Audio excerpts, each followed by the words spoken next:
Welcome back. This is Dog Talk Podcast. I'm your host, the most outstanding, the most intelligent, unapologetic host, Big Dog, Chris Wright, aka D Dog. You hear me? We in the building. I got one of my favorite warriors, one of my favorite people, one of the toughest competitors I know. Strong, physical, straight up New York City guard. But I have to say, by way of the DMV. You know what I'm saying? Became a brother with me at Georgetown. We really went to battle. We had some great wins, some tough, hard-fought losses, and we got better through it all. That's None other than my man, number 21, Jessie Sapp. What's happening, bro? Oh, man, Chris Wright. Appreciate you. You spoke the truth in that, bro. I look like you big dog. You big dog, for real, big dog. Hey. Chris, man, it's a pleasure for me being here, bro. Like, I always wanted, like, since y'all started, I wanted to have conversations with y'all about basketball, about everything. Y'all know y'all game, bro. Y'all know the game. Y'all pick this shit apart all the time. I enjoyed all the guests on here, man. It's my pleasure to be a part of this, bro. Man, we appreciate you, man. We definitely appreciate it. It's just something that we felt that was necessary because there's so many brothers out here that went to school just like me and you at the time that, you know, people want to know what's up. They want to know how they feeling, what they thinking, what they doing now, how they view the program, how they view everything that's going on. Because once upon a time, Jessie Sapp was a lot of people's favorite player, I mean. Right. You know, so that can never go unnoticed. So appreciate it. That's something that we recognize in here, and something that we this is like uncut, right? I could talk about it. Because I don't like to hold my tongue too much, bro. You know what I mean? You go, yes, please. Please, this is what we're here for. This is what we're here for. So first off, let me ask you, man, how's your family? How's everybody doing? Your brother, your sister, everybody, man, your mom, everybody. How's everybody? Everybody is good, man. Everybody healthy. I'm blessed to have, my family is healthy. My kids is good, man. Two beautiful kids, man. So at the end of the day, I'm just blessed, man. Everybody good, bro. I was just bro. How's how mom, how pop, how bro, how the kids, how everybody, bro? Yeah, everybody good, man. You know, I got three. My CJ, the oldest, they all moving and doing their thing. My mom is doing wonderful. My brother, me and my brother tight. You're a great father, bro. You push me too, bro. I know everybody be telling me like, yo, you're great. I look at y'all, bro, like my peers, and I'm happy to say that like all of them are great fathers, man. So y'all continue to push me and push. I'm happy to see that shit that y'all good fathers out there, bro. Appreciate that, man. It's funny before I'm doing this interview, you know, one of your biggest supporters was like, yo, when you gonna get my man on? Who said that? My pops. He was like, when you want to get my man on, dog? Yeah, that's my man. That's my man. Tell him I send my love too, bro. Definitely will, man. So everybody was excited for this, and I'm excited for it because it's what we got to talk about. We got some stuff to talk about. Yeah, we do. So, we do. Let's start like this, man. This is the question that Free always asks everybody to start. Why did you decide to go to Georgetown? Oh man, I just had this conversation. Georgetown was the last school to honestly recruit me. But I decided to go there because I felt like with the pieces they had there, and I mean just by watching them for the first half of the season, with the pieces they had there, I thought I could add to it and we could bring it back to where I felt Georgetown was always like one of the elite programs. So, it was kind of sketchy at first because they wasn't really winning and stuff like that. But when I seen Jeff and seen what he was doing, and I seen how John was playing, and I seen the potential of Roy, like to see Roy go from not being able to fucking do a push-up and walk to Roy Hibbert, 2-time All-Star, you know what I mean? So for me to watch that, and I believed in Coach Thompson's theory of the team. It was kind of like that's what brought me there. And then my mom was on some, you could break your leg any day. And right. The Georgetown education could take you far. So I just took that in consideration as well as the other schools. Okay. So that's what got me there. The program, the direction it was going alongside with the education aspect in the long run. So growing up, when you was growing up and you get into the game, right? You really start to notice that you can play. Right. What's the vibe like in New York City? What made you decide that that was the path that you wanted to go? You know what I'm saying? Because you Right, can right, right, tell right, right. kids. Yeah. It was yo. Growing up in the city, bro, I was like a terror, bro. Like I was bad. You know what I Right. mean? So one time I got in trouble, you know, and when I walked out the courtroom and my mother cried, is what made me change my life.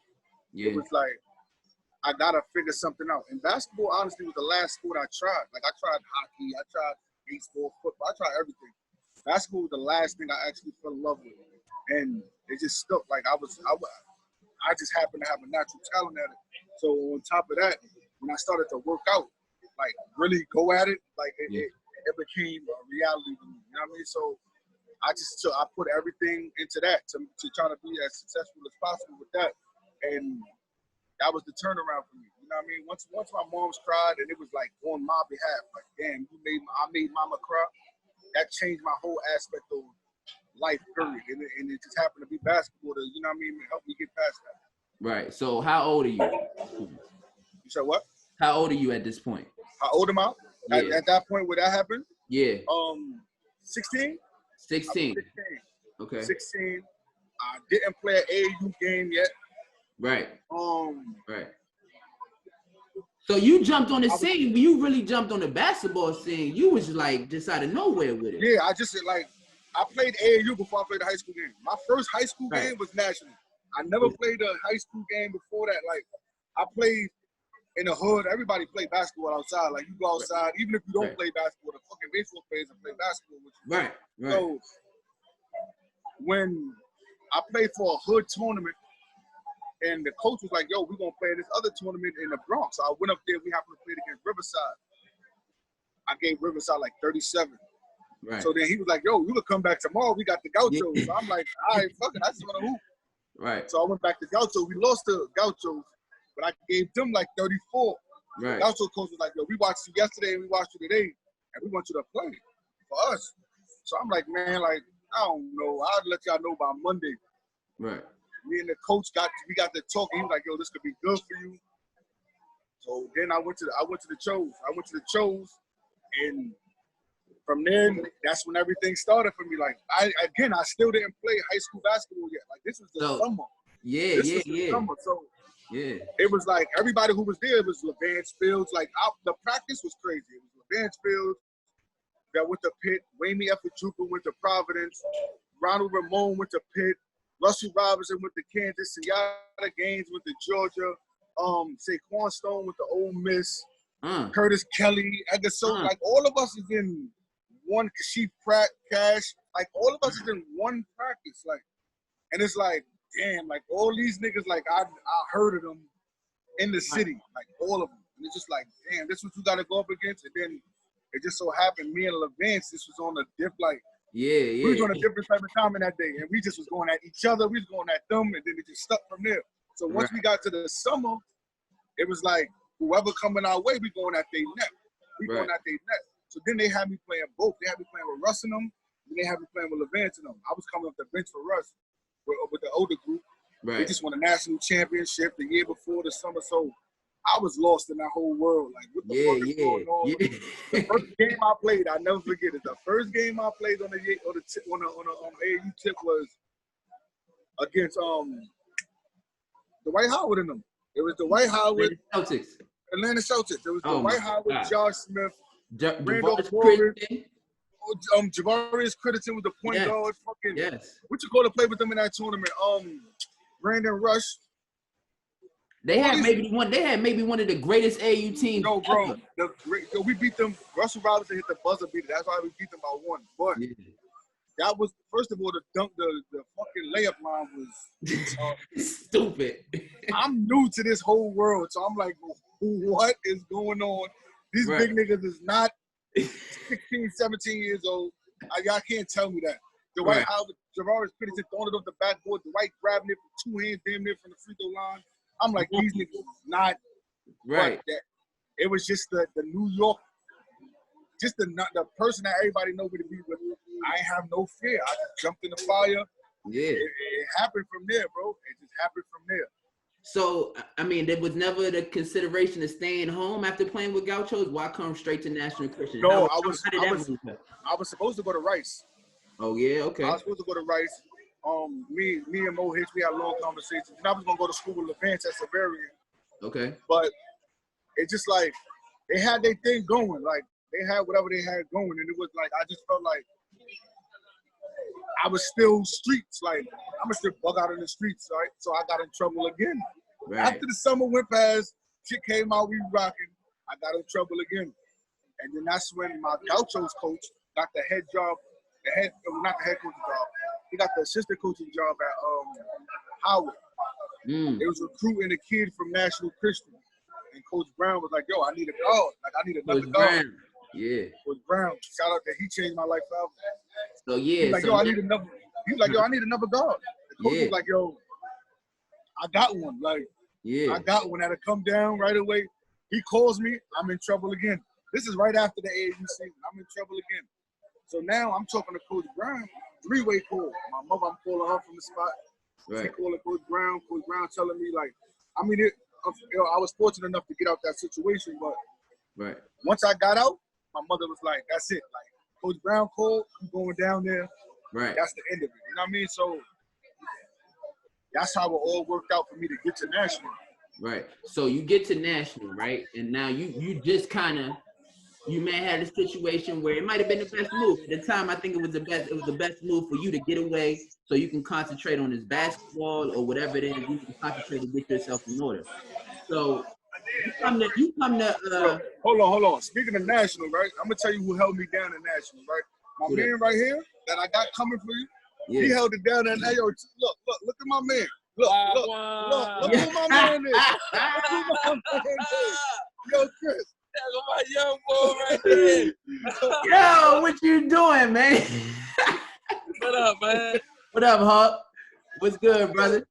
Dog talk. What up with you? Yeah, we out here. Yeah. I just came to say what's up to you, dog. What's up, man? Shout out David Hawk. That's the big homie, man. Man. Yeah, that's my man right there. What you doing? Austin. I ain't see you on some. I see you on the show now. Look at you. I'm an owl. You got Hollywood on. Dog talk. I come on it next week. Yeah, we need you on here. We got something to talk about with you too. Man, trust me, I'm on there. Definitely. Good to see you, brother. All love, bro. Yeah, definitely. Yo, Chris. Yeah. That's one. Right. I told you I got a couple things floating around the area that might just pop in from time to time. I love it. But that's DMV. I told you I got a few surprises from the DMV. One might call in a little while. Yeah. That's a big DMV legend right there. That's big DMV. Yeah, that's a legend. So David Hawkins was at National Christian when you got there. Hawk was there. No, Hawk was already at Temple when I got there, but he used to come all the time to work out, and that's who I was working out with.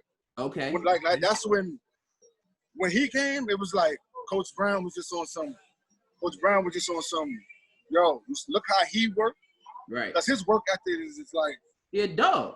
Yo, bro, he's a beast. He's an animal. Like ain't nobody he's an like animal. So he took me under his wing early, early on, when nobody in DC really wanted to really deal with me. I'm a New York nigga, so they really wasn't feeling that. Like he took me under his wing.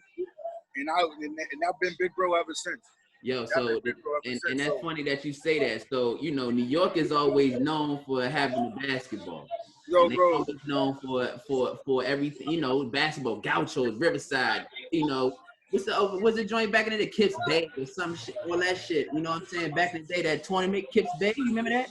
You know what I'm talking about. But anyway, my point is, New York is known for hooping, right? Right. So you come down to our city, you come down to where we at, DPG County, and we believe that we better than everybody. Fact. That was. You know what I'm saying? So we believe that. So when you come to DC, you see the styles. We got different. It's similar, but it's a different style. When you see that we got the different styles, you come to the National Christian? Was that any difference, or did you notice anything from when you walked into the gym? It was a big difference. It was a big difference. Like you gotta understand, New York, in New York, we always put to the front, like as the mecca of basketball, which is cool. Right. Like, you know what I mean? So we automatically think we got it. Like, whatever happens, we got it. I don't gotta work out. Y'all can't fuck with me. It don't matter. But when I went down to Maryland, it was like, all right, these niggas, they the goods too. Right. But they feel like the world don't know that they good. So even though that they good, we still gonna outwork everybody. So it was like the work ethic down there, and the niggas, the way they pay attention to detail and they focusing on everything is just like was what I needed. You know what I mean? So as soon as I get there, it's just like a bunch of motherfuckers that's already nice. So I got Abdullah Jallo, that's who I gotta go to practice with every day. Then I got Chris Cole, aka Fat Cat, who was one of the top kids growing up, work ethic crazy. Got better handles than Christopher Matthews, the lethal shooter. I got Deron Washington. So it's like, yo, bro, it's like, either if you feel like you're the best, you gotta show these motherfuckers you the best. Right. And every time I try to show them I'm the best, they're gonna continue to work harder to show me that I'm not the best. So that aspect of everything was like, I died the first 2 weeks, like from the conditioning and all. I died. Like I don't care how much basketball shape I thought I was in. Right. They continue to show me that I wasn't what I thought I was. You know what I mean? I remember seeing you play at National Christian. We used to come to that terrible gym that National Christian had. We used to come in that gym, and I remember watching you play, and I was like, yeah, that kid number 20. I knew everybody on the court except you at that time. You know what I'm saying? I knew everybody on the court. I was like, yeah, the guard right there. I think you had 21 or 12 or something at the time. Might have been 21. 21. Like, yeah, he's tough, man. Check him out. This kid from New York and all that stuff. I'm like, okay. So anytime I hear New York, my antennas automatically go up. One, because my father's from New York. Right. I know the culture, the basketball culture. So when I watched you play, I'm like, damn, okay. You was real cool, real laid back. And then you just had a real cool flow, and then boom, you burst. You got 7, 8 points, just like this. Boom, boom, boom, boom, boom. Then you come down, make it steal, boom, cross, behind the back pass. It was all like in a real like spurt. Right. Like, okay. And it was natural. It was all instinctive. That's one thing I always remember about your game. Even and back then you had some bounce too. Yeah. So nobody really know about the bounce. Like, I don't know if the chopping of the steps got my shit all messed up and all that. That's it. But nobody, like, people be like, yo, you can dunk. I'll be like, yo, I used to jump higher than this. Like, don't get it twisted. I used to really be like, if you make a move, I used to get up. It's just that I don't know what happened. I think the chop, like, I didn't even want to dunk no more once you start chopping our steps. Bro, you don't even, the first year, you don't even know what a rim is, trying to figure out that shit. Like, you know, you couldn't back then, you don't know which way to go. Fact. So that's what it was. So, yeah, I noticed that. And then I got a chance to really, the first time I really met you, you remember when? The old Met picture. Yeah. The old Met picture. It's when we actually had a conversation. Yes. Like, we spoke. Yes. I was a sophomore. You were a senior. Yeah, that's a fact. Yeah. You got the old Met. Huh? Chef, I'm doing an interview. Yeah. What you call it? I was the old Met, but the crazy part is, I came to your game. Y'all played. I want to say McNamara. I think Ty Lawson and them. It was either we played. I want to say it was Ty Lawson. It was at your school. Or Nigel Munson. It might have been Nigel Munson. We might have played the Mathis. It might have been. But I came to your game. Yeah. I came to your game. And I'm like, this is when they was like, yo, that's Lumpy. Lumpy, I'm like, who the fuck is Lumpy? Why? I ain't gonna lie. I'm thinking of a little fat kid. They like, yo, Lumpy gonna be there. I'm like, yo, it's a little fat. I see you. I'm like, God damn. Yeah. No exaggeration. The first thing I said was, he remind me of Iverson. Like, I always said that, like, yo, this little nigga remind me of Iverson. Like, he just, like, he got it. Like, it's something that, like, even though it was like people was older than you and, you know what I mean? I think, was there? Was Dante there?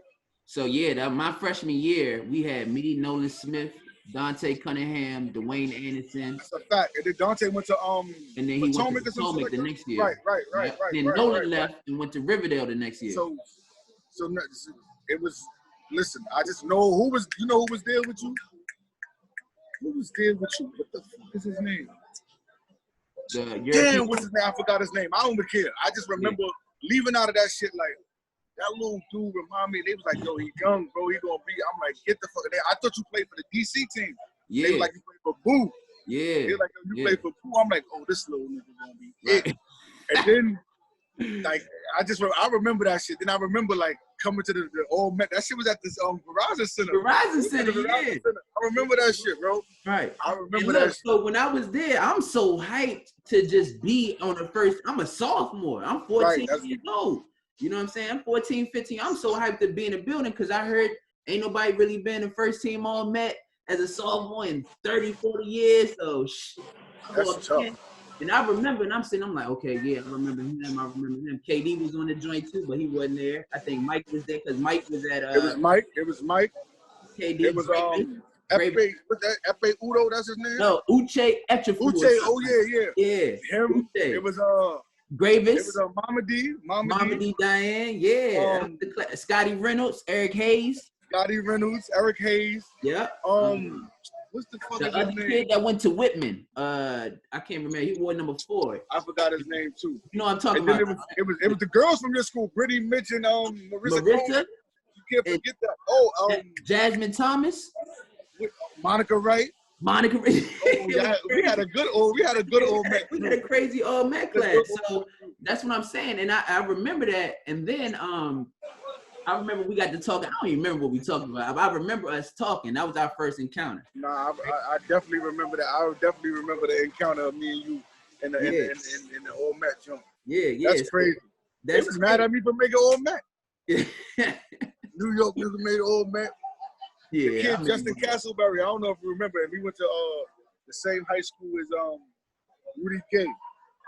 Yeah, he went to Spalding. He transferred from DeMatha.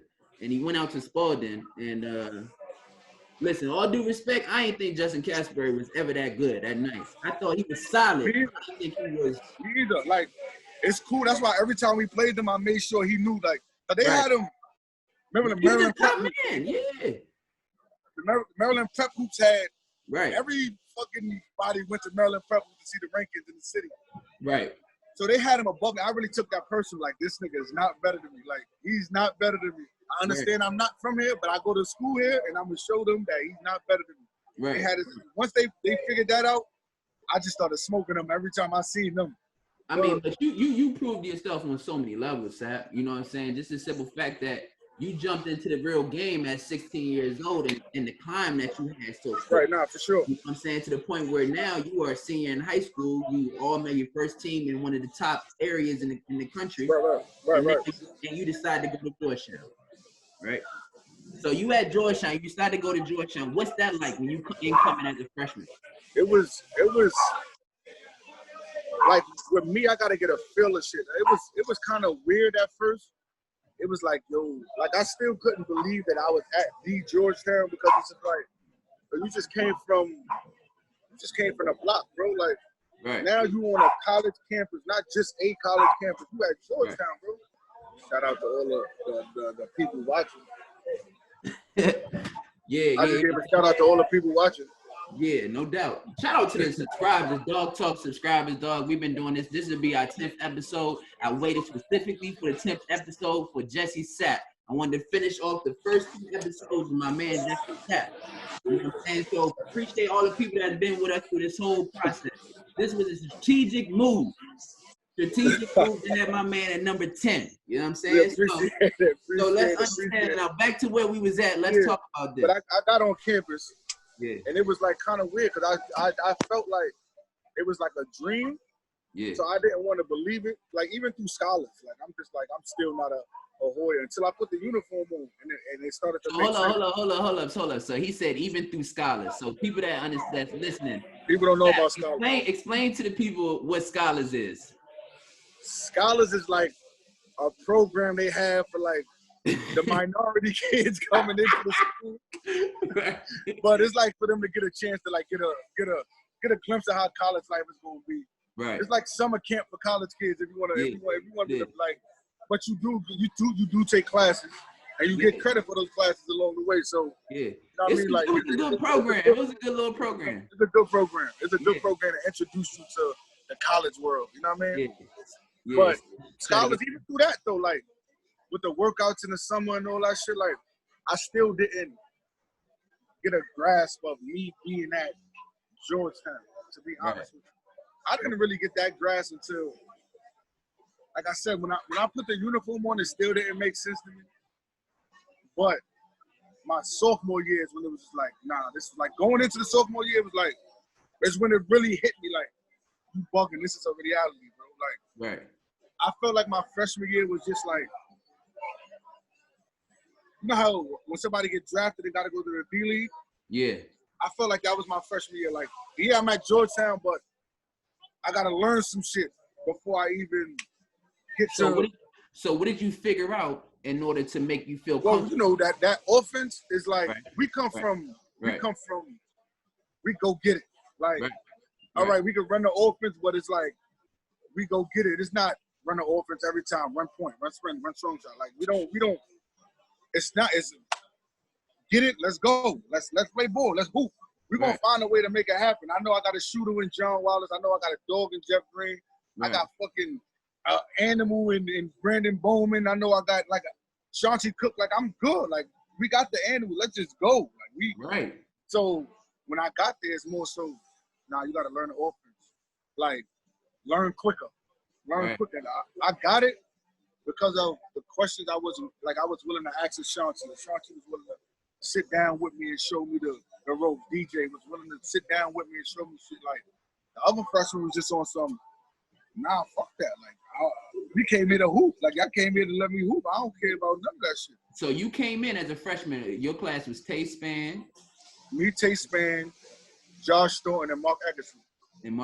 Oh, Mark Eggerson. And not for nothing, Tay Spann is he's one of the, bro, he's so dangerous. Like, he was so dangerous at that time where, and I say this, I seen him bust a lot of people's ass in that gym. Like, pros that we love to this day. Some Warriors, the pros that we love to this day, I done seen him kill them. Like, literally kill them.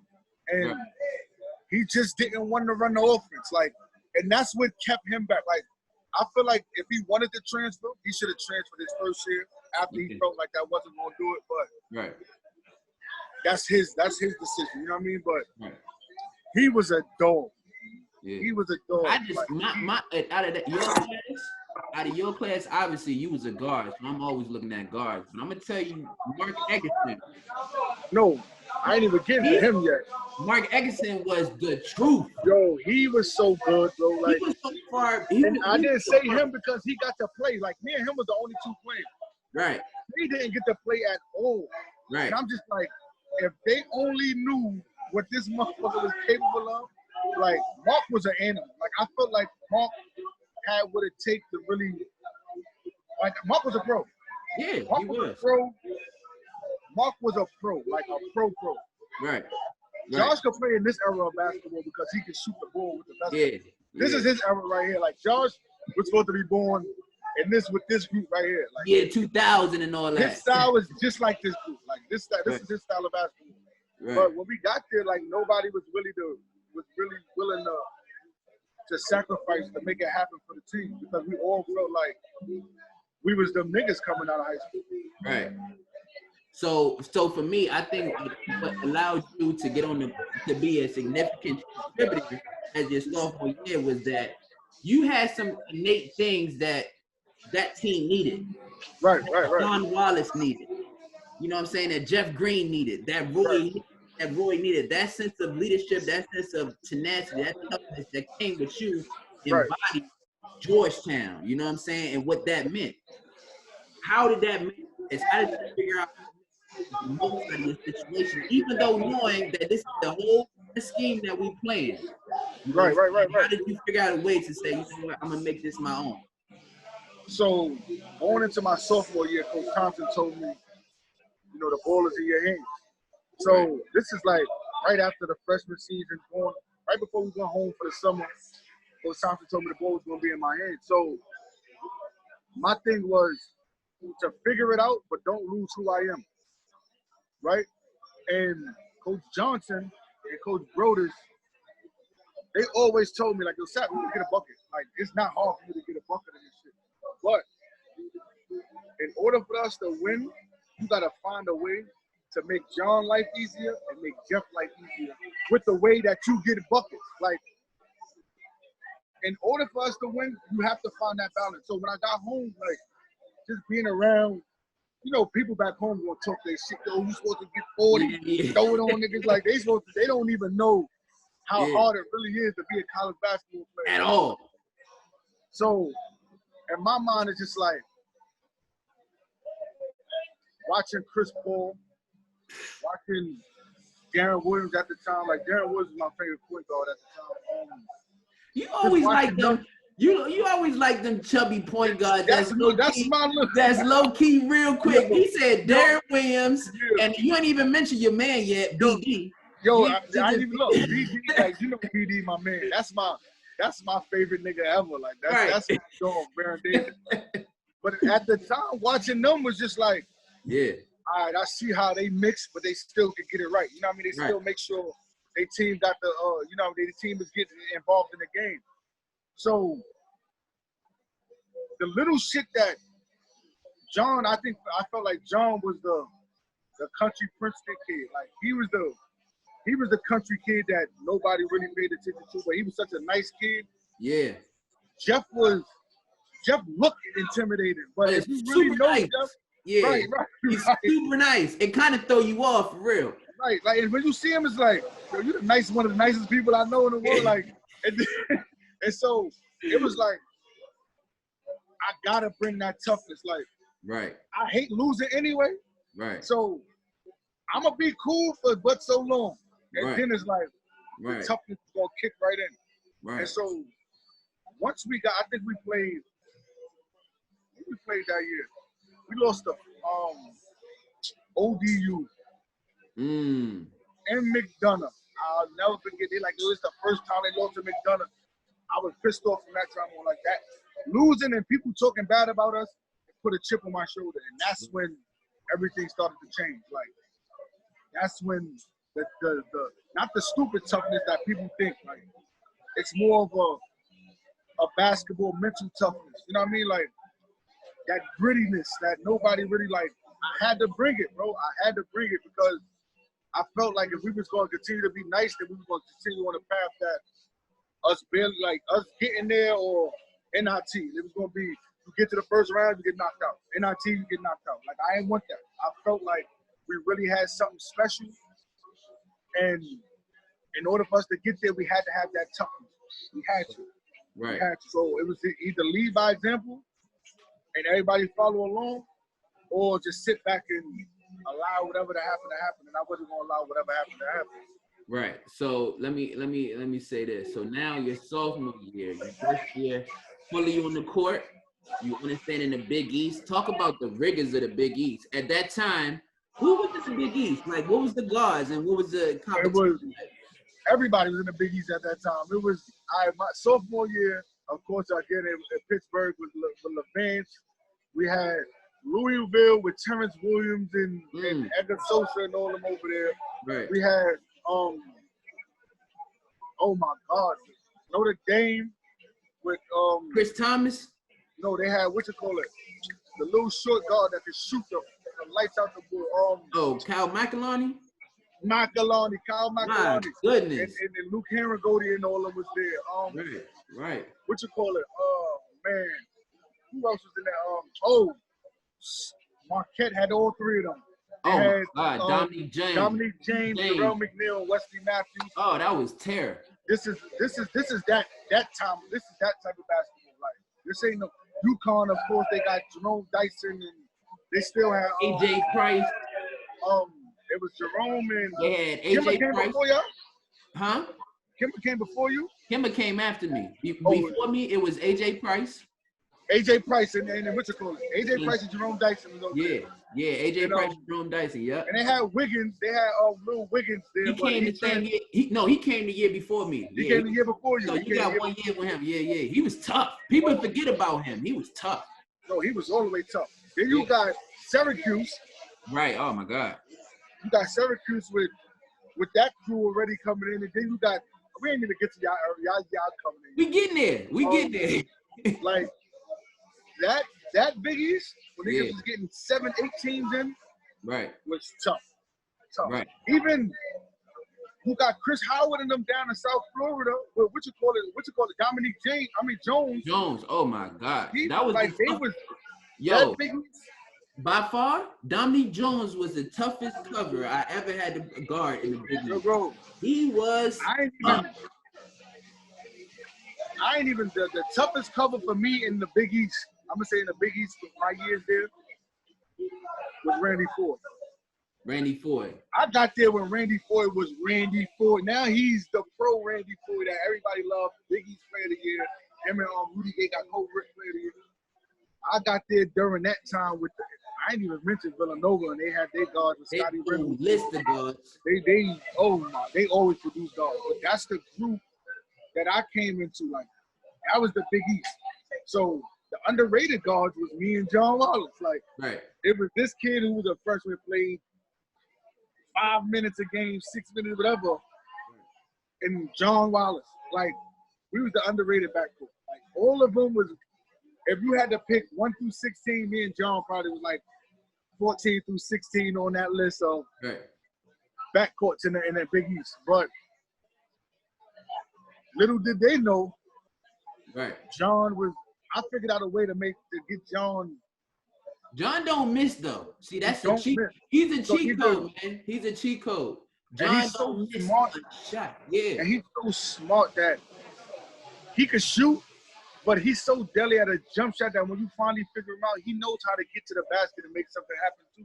So it's like layups. Bro, he's such a he was such a blessing to what we had going on in that. Oh my God. I understand. Like at first, I'm like, people love this kid. Like, and then when I watch him, I'm like, I love this kid too. Like, I'm a fan of this motherfucker too. Like, I want you to do great. Like, that's how you feel about bro, like. I understand it, bro.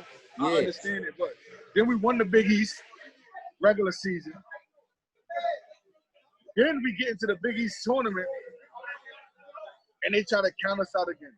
This is your junior year? My freshman year, my sophomore year. So it's a sophomore year. So hold on. This is your sophomore year. So you go through the Big East. This Final Four year. This Final Four year. You sophomore, this Final Four year, they got y'all predicted to go 15 or whatever you want to say in the joint. Right. You get to the tournament, right? This is at the same time I'm sitting behind the bench watching y'all. I'm getting recruited, right? Big East tournament. I know you remember. You got to remember that. Yeah, I won it. So you win the regular season. What's the first matchup in the tournament? The first matchup of the tournament in the Big East tournament was it Notre Dame? Nah, Notre Dame was to go to the finals. The first matchup was who we played first. What's the team's mindset? You know, going to the Big East. Everybody felt confident that this is what we're going to do. We're going to win this. Was that everybody was very confident about that going into the Big East? No, we knew that we was going to win. Like we felt like we was going to win. Like we knew we was going to win. But everybody else, I think we got a bye. Matter of fact, we got a bye because y'all won. We got a bye. So we played. The first game we played was might have been Notre Dame. Yeah, Notre Dame. Right. And that kid Russell. Yeah. Oh my God. First of all, he felt like he should have been Big East Player of the Year. Right. They done gave it to Jeff. Right. He felt the way about everything. Like, he felt the way about it. But they gave us a run. We almost lost to them, bro. Like we really had to. They gave us a run for our money. Right. And then we ended up playing Pittsburgh in the finals, and that was supposed to be our kryptonite, but we ended up smoking them in the finals to get the Big East championship. And that's what set up us being the number 2 seed in the tournament, which I don't understand because we went like 23-7. Yeah. And I don't understand how we won our conference, which we had 8 teams in the tournament, and we won our conference tournament, and they gave us a 2 seed. I think North Carolina was a 1 seed. Ohio State was a 1 seed. Kansas. Florida was a 1 seed. Was Kansas 1? And I want to say UCLA. UCLA, or I want to say Kansas was a 1. It was one of the two. Right. And that's It was some one of the heavy two. number. That's some heavy 1 seed. So you a 2 seed. Y'all go to you go to 2 seed where? We was a 2 seed going to. Was it in North Carolina? Or was it Boston? Was it Boston? Nah, we wasn't in Boston. It was I want to say North Carolina. Okay, so you go to North Carolina. Now we play. I know we played in North Carolina my freshman year. That's when we played. Oh yeah, no, so it wasn't North Carolina. Yeah. You're right. Cause we beat UNBC. UNBC, and then we played Steph Curry. Right. Damn, I forgot where we was at. I know my first year we went to Ohio. Right. So at that time, right? So you finally you arrived. What you set out to do, your goals you set out to do, man. You accomplished. You won Big East regular season title. You won the Big East tournament title, and now you going into the tournament with a lot of momentum. Not to mention, you got 2 lottery picks on your squad. 2 of them. 2. and Jeff and Roy Hibbert at that time. 2. And really, to be honest with you, it was 3 on that team. Because DeJuan Summers was a lottery pick. There you go. It's 3 lottery picks. It was really 3 lottery picks on that team. You know what I mean? I think that's just my opinion. No, you're absolutely right. Yeah. 3 lottery picks. Yeah. And they give us Belmont first. Right. Give us Belmont. Look, throughout the whole season, right? Crazy story. Throughout the whole season, I shot terrible from 3. Terrible. Like I shot like terrible for a 3-pointer. So we get to Belmont. The plan was to lay off of me. Who? Lay off of me. Again, Coach Johnson told me, in order for us to win this, Coach Thompson told me, in order for us to win, we got to get John more shots. So now I'm pissed off this is a true story. I'm pissed off in the hotel. I called Coach Johnson. He gonna tell me to get John more shots. I ain't gonna get no shots. If Roy and Jeff, I said, DeWan don't care about ball.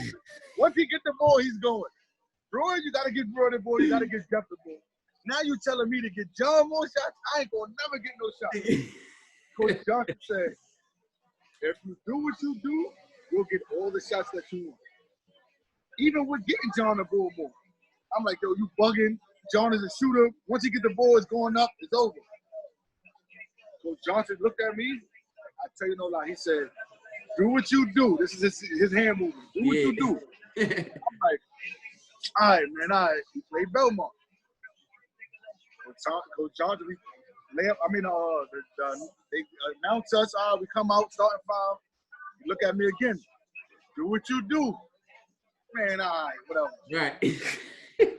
We playing. I'm getting everybody involved. John involved. Everybody involved. Next thing you know, shit opening up for me. I'm getting shots. I'm hitting. I went like 3 for 4 from 3. Like I had 20 in the first tournament game. Right. So we shaking everybody's hands, and they coach come to me and say, I guess numbers loud because you shot the hell out of the ball. I didn't know you could shoot that way. He was like, the way your percentage, your 3-point percentage is, I would never guess for you to shoot that way. He was like, it don't even look like a fluke. It just looked like you just had a hard time adjusting throughout the year. And I'm just like, I appreciate it, Coach, right? So after we played Belmont, we got Boston College. Yeah. Boston College got that's a big game right there. Dudley. Woo-wee. Like, all of them. They was tough. Oh, my God. So I'm like, if y'all think I'm tough, they got me and 3 other tough dudes on their team that's going to make it happen. You know what I mean? Like, so in order for us to get it right, we got to match their toughness. Absolutely.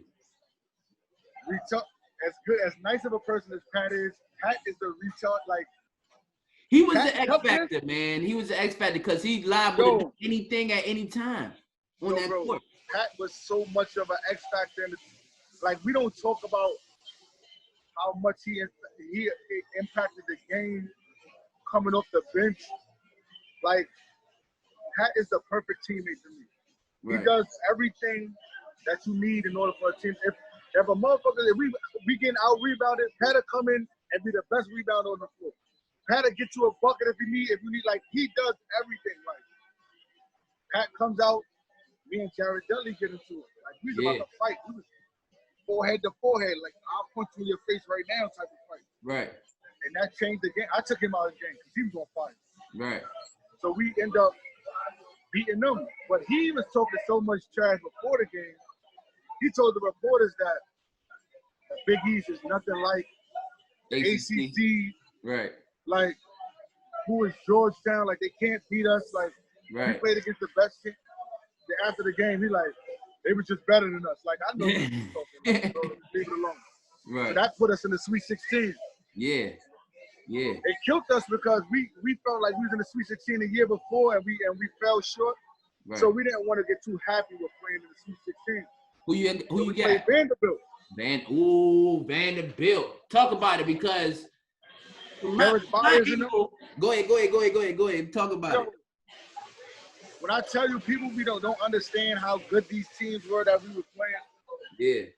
Vanderbilt was so tough, man. We playing them. We almost lost that game. Almost lost that game. The travel. He traveled. The travel. He travels. It's a bucket. I'm happy about it, but he traveled like a motherfucker. You think so? You know what's crazy? Because when I watch it, right. Coach Bruce showed us that move. Like, it's not like he just did something out the ordinary. It was something that Coach Bruce was teaching us. Like, I've sat there and worked out with the bigs and watched Coach Bruce teach us how to make that. Like, it's more known now when they make that little step, but Coach Bruce was teaching that move for a little while. So yeah, it's shout not out like to Coach Crew, man. Shout out to Daryl Crew. Coach Crew was the one that really was in the lab with us, man, working out and stuff on everything. Coach Crew was something special. Yeah. Like, people don't understand how much he played a part in Roy and Jeff and Greg. Like, he played a major part in what them boys, you know what I mean? So shout out to him, man. Definitely. Shout out to him. But so get back to this Vanderbilt. You have Vandy. You got Vandy. What? I said, so we got Vanderbilt now. What's that like? The game, we just felt like we were gonna beat them. Like, we played them earlier in the year. Right. We played them early in the year, and I want to say they beat us. We beat them at Vanderbilt. Did you play with us when we played at Vanderbilt? Nah, that was the year before. So we beat them at Vanderbilt the year before. Yeah. And they beat us at our home that year. Right. So we thought that we was gonna beat them. We like, yo, they beat us, so we gotta beat them. That's the type of time we was on. So this is they up. Now we gotta play catch up. We back and forth at one time. Right. They up. Jeff gets the ball. He does the move. Everybody asking for a travel. Little do they know is when they got the ball, they took it out. And I almost fouled the kid shooting the three. Yeah, I was about to say.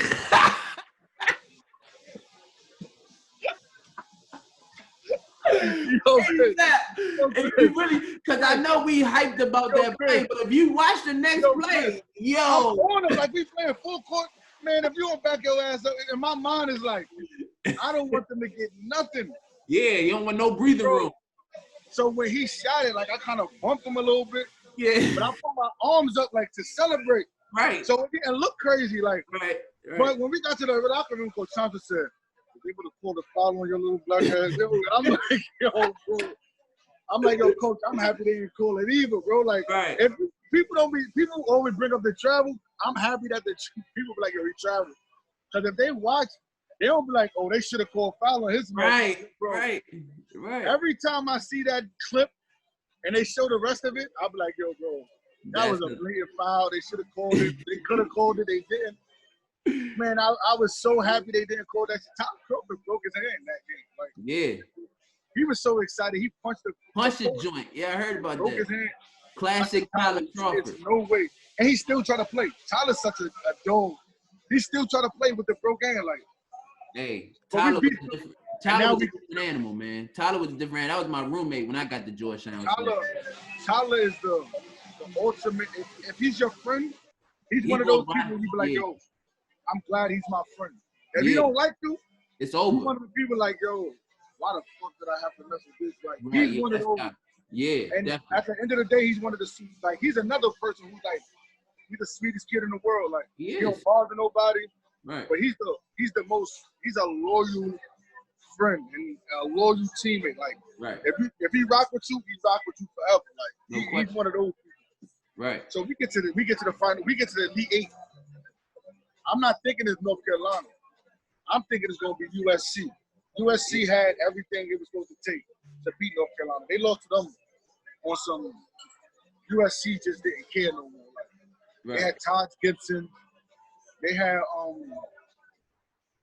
what's your man name? Daniel Hackett. We was on that team. What you go to play with the Wizards? Nick Young. You think that team was better than that? They had all of them, bro. They had all of them. All of them was there. That Carolina team. They were supposed to beat North Carolina. We was prepared for USC more so than the North Carolina game. Right. Only thing that pissed me off about North Carolina game is when they asked coach, did he know me? He was like, who? Like, bro, I started all this year. Yeah. Like, don't disrespect me. Like, mind you, I know Tyler. I said Tyler. I know Taiwan. I know Danny. I know Wayne. I know these kids. Like, I know them. Like, personally. Right.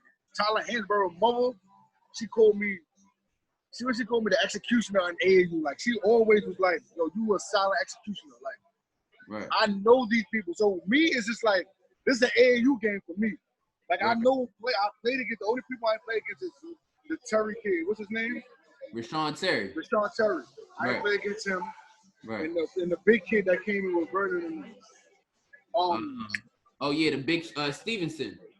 Him. I ain't never played against him. I played against Brandon. Did Brandon play with you in Dallas? Brandon Wright was on my team. I was on the team in Dallas. Right. Yeah. I played against all of them, so it was like me playing another AAU game.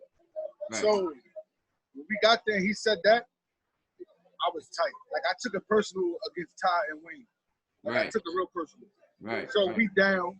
We get into the huddle, and Coach Thompson like, so you guys like, he about to draw a play. I'm like, yo, fuck this.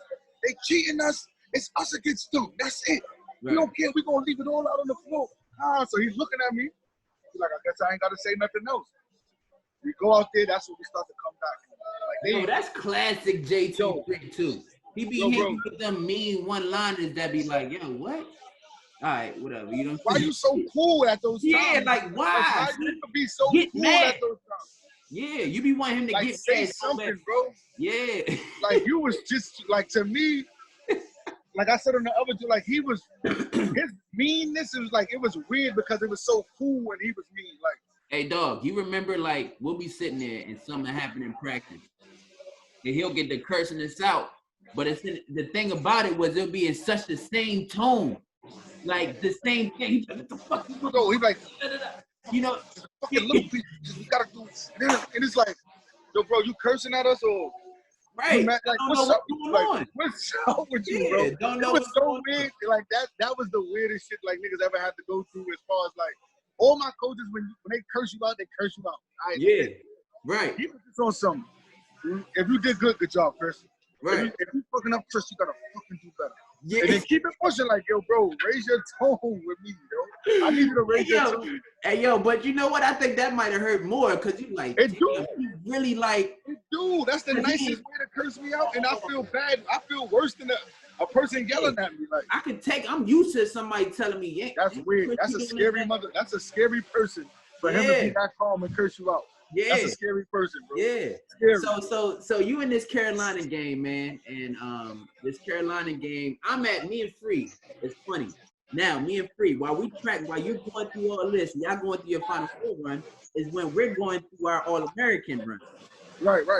Game, McDonald's game, Jordan game, all that, right? So we at the McDonald's game. McDonald's game was first. didn't play at the McDonald's game, so Ohio State is in there with their players. UCLA, Kevin Love, OJ Mayo about to go to Right. USC. USC. Johnny Flynn is about to go to Syracuse. Dante Green is about to go to Syracuse. Oh, I forgot that class. Nolan Smith is about to go to Duke. You know what I'm saying? Derrick Rose is about to go to Memphis. You got James Harden sitting there. So we all. Oh my God! Hold on. Hey, Sapp, I arguably put our class better than any class ever because we had Derrick Rose, Eric Gordon, Blake Griffin, Kevin Love, Mike Beasley, James Harden, OJ Mayo.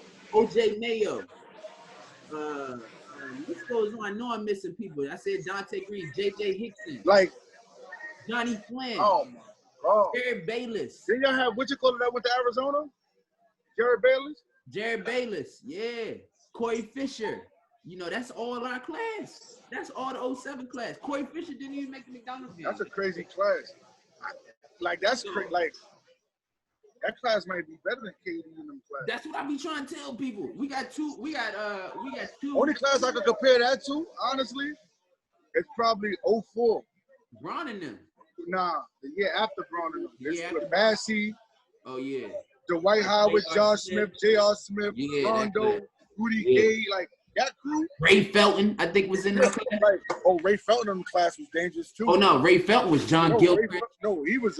Ray Felton was John Gilchrist. Jerry Felton was Melo in them, remember? Right. That class is tough too. That class Melo, is Jared tough Jack, Maury too. Stoudemire, David MVPs. Nah, that class is up there. That class is definitely top 3. Yeah. Ever. We got 2 MPs, so now we going through this now, Ever. right? So we sitting here, and this is the room that we sitting, that me and Free in, right? We just had the McDonald's All-American banquet, then we suited and booted. We watching y'all play Carolina on TV, right? We in the lobby we playing pool and all that, we chilling. Girls team, Maya Moore is in there, it's crazy, right? And I remember everybody clowning us because you was down like 15. It was like, why they go there? I'm like, yeah, you know what I'm saying? We right there. But then we kept chopping it down. Well, it, me and Free running around the joint like, yeah! We hyped out there, right? That everybody hating on this Kevin Love is giving me the most trash because he's a UCLA kid. You know what I'm saying? So, that time period was such a great time period because, one, Georgetown basketball was at its peak at that time. And for myself and Free, it was exciting to watch that and know that we were coming into it, right? So you play Carolina. You beat Carolina. You come back to D.C., get ready for the Final Four. What's your mindset? What's the team's mindset going into the Final Four? Because I know Coach Thompson ain't giving no crazy Chris Lombardi speech. So what was the mindset of the players and everything going into that Final Four? You got Ohio State. You got Greg Oden. They Conley. You know what I'm saying? What's the team at on that game? Now, honestly, I feel like we had the upper hand against Ohio State. Yeah. I felt like we had the upper hand. I felt like the X factor in that was Jeff. I felt like Ohio State didn't have nothing for Jeff. Nothing. Right. I felt like Roy was going to be. I feel like Roy and Greg. I think Roy's experience was gonna outplay Greg, but I felt like everybody had me as I was the weak link against Ohio State because of Mike Conley, but little do people know that in going into the Final Four, I was like 5th on the list for most outstanding player of the joint. It was Corey Brewer, Jeff, Joakim Noah, Mike. I was 6. It was Mike Conley, Greg Oden, and me. Damn. People don't know that shit. Like I seen it. Like when they had it up there when we was in Atlanta, and they had it up there. I'm like, that's tough. Right. I knew I was gonna get it because we had Jeff. So anything happened. But it was tough. So right. I was like the weak link, but I felt like It wasn't that far of a gap between me and Mike Conley that it was between Jeff and whoever the fuck they had guarding him. Like, right. I really felt like, I don't think it was Hunter. Hunter was coming to the bench at the time. I can't remember who that forward was at that time. I forgot who was, like, I got to look at the, what you call it. Yeah, yeah. But, and I felt like DeJuan had a what you call it? He had a mixed match. You know what I mean? So, right. Going into it, I felt like if Jeff just been playing how he been playing, we're going to beat him. Right. Because if me and John going to do what we've been doing, DeJuan going to do what he do. I feel like Roy got the upper hand, and I feel like Jeff, nobody could stop him. Like, at this point, nobody can stop Jeff, to me. Right, right. So when he was being so cool and calm, like, people don't notice. We got in the locker room, and me being I'm tight. So we waiting for the coaches. So the coaches come in. I'm sitting down. They're like, "Yo, come in." So they're like, "Don't you ever sit away from?" I'm like, "I'm not sitting away from the team or something. I'm not with y'all. It's just we sitting around the locker room waiting for y'all to come in. Like, don't try to make it." So they're like, "Bring your ass over here." So I'm like, "All right, we all come over there." So they curse us out. Boom. So we going into the second half. Like, we still got it. We still got it. This motherfucker might come. The plan was, whichever way you want to force him, call that way. So if the big about to set a screen, call left so you can force him left. That was Jeff wants me to force him right, but he's calling left actually where the screen was. They wanted us to block the screen off and force him to where the other defender would be. Right. So Jeff is telling me, right. So I'm trying to force him right. And Jeff is not over there where he's supposed to be. But they forgetting that Mike Conley's ambidextrous. Like, he can do whatever he do with his right hand, he can do with his left hand. So once he's getting those little edges, he's making it happen. Like, he's making it happen. My little points didn't even matter because he was just so dynamic on both ends. Like, on both hands, it's like, coach, what do you want us to do now? Like, it was just, Mike Conley was like, he ended up being the X factor of that game, and that's how they beat us. But we just didn't execute the way we were supposed to execute. Like, we still had a chance to win, but we really didn't execute the way we were supposed to execute. And that's Mike Conley really separated himself from the pack in that NCAA tournament because you saw his total skill set when the game was on the line, man. The able to finish it, the quickness, the defensive dexterity, just to him being in the right position, steals, how he made passes.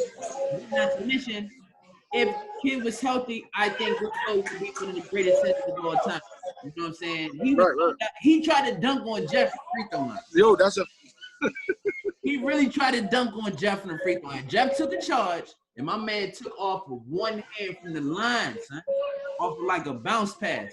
He was different. Like, he was different. Greg O was different. Mike Conley. Yeah. All the way different. That team was special, man. So first off, they had Daquan Cook. They had Daquan, but these two guys. Yeah. He didn't even play. He went to the NBA without even playing in the Final Four game or really playing in the front national championship. He was really good though. Like, no, he was good. Daquan was really good. He was really good. And he had great size. Right. Yeah, he had great size. So now you went to the Final Four. That's one of the biggest accomplishments in Georgetown. We ain't been to the Final Four in years. Right. You know what I'm saying? We ain't go to the Final Four in years. Y'all rectified. This was the Phoenix crew. This was what I call Georgetown. That's the Phoenix crew. This was the rebirth of what Georgetown's about, what it represented. Absolutely. That was the reason why I went there. That was one of the reasons why, to bring it back to where it's supposed to be. Exactly. That was the reason why. Right. So this is the Phoenix crew. Now you bring it back now. So I'm in high school. I'm born and raised in this area. When I first was getting recruited by Georgetown as a freshman sophomore, wasn't nobody talking about Georgetown. Right. By the time I'm a senior, the whole city has got Georgetown. We are Georgetown shirts. It's billboards. There's people walking around. The merchandise is crazy. We back. We was back. It's back jumping. I mean, it's back 17,000. It's back 18,000 selling out for home games in the middle of February, in the middle of December. It was rocking. You know what I'm saying? He was back. So you go to the Final Four, right? You go to the Final Four, a great season. Jeff Green decides to go to the NBA. Big Dog decides to come back. But Now, the crazy part is, we had two different discussions, right? Jeff and Roy, well, they wanted to stay with everything that we had, like going into next year, like y'all group coming in.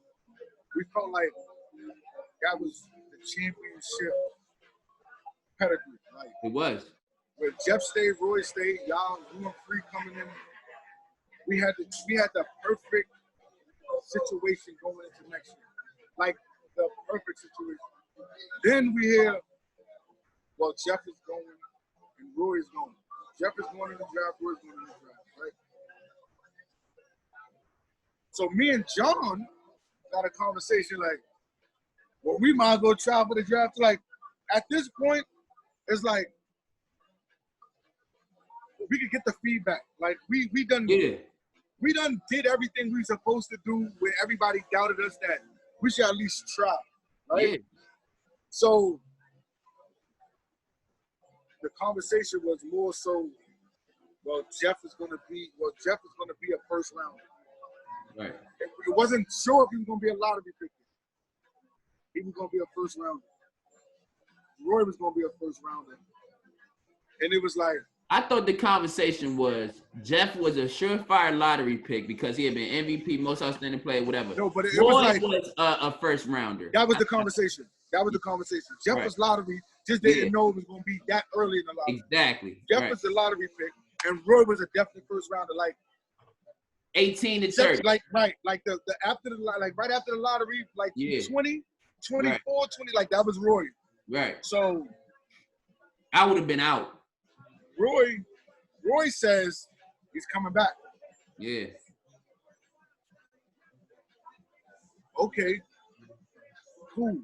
Roy coming back. Vern is tight. Vern is like, yo. Vern is tight. Because Vern just knew. But Vern just knew. Shout out Vernon Macklin, by the way. That's the homie. That's the that's brother. my brother. That's a big brother right there. That's a Boo Williams brother right there. Vern knew if Roy leave, right. We still had a good team with y'all coming in. Even if Roy just leave. If we keep Jeff and Roy just leave, we still got a good group with Vern there. Like still a contender with Vern there with y'all coming in. So Roy is the opposite. Jeff goes, Roy comes back. So it's like, all right, now we got a group to where we're strong at the guard position, right? Like, we got 4 motherfuckers who can play 1, 2, 3 can play the 3 at any moment. So wait, let's go back to that summer. Let's go before we formulate our team, before we step on campus. Now, I think at that time, and correct me if I'm wrong, I think it's best if you were a coach, I would advise Jeff and Roy both to go. I feel like at that time, I think you advise, yes, both of them get out. They gotta go. Both. But I think that Roy was sold on the fact that if he came back, that he'll be a top 3 pick the next year. If he played the way he's supposed to, he can be a top 3 pick the next year. Right. I don't think that he thought about the D Rose and the Mike Beasley and the OJ Mayos and the James Harden. There was a whole wave coming. Like, I don't think he thought that they were going to be that, especially with James Harden going to Arizona. Y'all class, I was so in tune with y'all class. That's like y'all class, besides my class in the class under us with KD and them, I was so in tune with y'all class that I seen that storm. It was coming. Like, it was coming. It was like, that group is just so crazy. And if you don't get out their way now, like if you're supposed to go now, that group is gonna overpower the next couple drafts. If you was a guard at Memphis, you sitting down for the next year at least. Definitely. If you a guard at Arizona, you sitting down. If you a guard at Arizona State, you sitting down. You know? And the crazy part is I told John, I said, not for nothing. Like, me and you gonna have to sit down. He looked at me, I said, listen, bro. I said, it's either gonna be me or you that's gonna sit. I said, because the way the momentum of this group is coming in, I said, Chris in 3 is gonna have to play. And I doubt it's gonna be me, you, Chris, Free, and Dewan playing. Right. I said, yo, one of us is gonna be. I said they're gonna play Dewan at the 4. They're gonna play Free at the 3. I said, but they're gonna make room for Chris. I said they probably won't start at the beginning, but towards the middle, he's gonna start. I said, I never forget this. John just looked at me. He was like, oh well, like, right. We just gonna have to make sure that we play hard enough to where, you know what I mean? That was the conversation.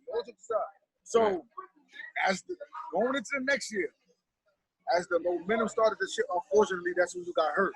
That's when you hurt your foot. Yeah. But the momentum, the way it was looking, it was going to be, I already knew it. I already prepared myself for it because Coach Thompson wasn't going away from John. Like, that was his. That's golden child. Like, that was his son, damn near. Like, yo, I never forget, talking on that topic, I never forget my first day it's first day of class, right? This when I knew shit was different for me. So it's the first day of class, and coach calls us into the to the gym. We all sit down on the wall, on the chairs and all that stuff. And you know, he do his little stoic walk, you know, do his little shit. And he say, John, stand up. And John stood up. John had on hush puppies. He had on a pink polo, and he had on some jeans. And he had like a little something. Oh, he had a little backpack on. You know, looking real stupid. He said, "This is how I want you guys to go to class." I was like, "Oh shit!" That's when I knew. I was like, "John is the one." John, this is the really prototype. This is what they want here. He was Coach Thompson's. Like, if he can build a kid. Like build it was John. And this is when I got into the conversation of I should have just tried my luck leaving with Jeff and them, or I should have just transferred. I told him, I'm like, yo, if this is how it's gonna be, this is what it's going like. And again, it was unfortunate because I really feel like we won the Big East, but I really feel like we would have won it either way. Like, you can't, like, it's just that me and John were so experienced that it was just easy. But like, dude, the storm is coming. Like, I just seen an interview when Jay-Z was like, yo, I told Rockefeller, like, 50 Cent is coming. That storm is coming.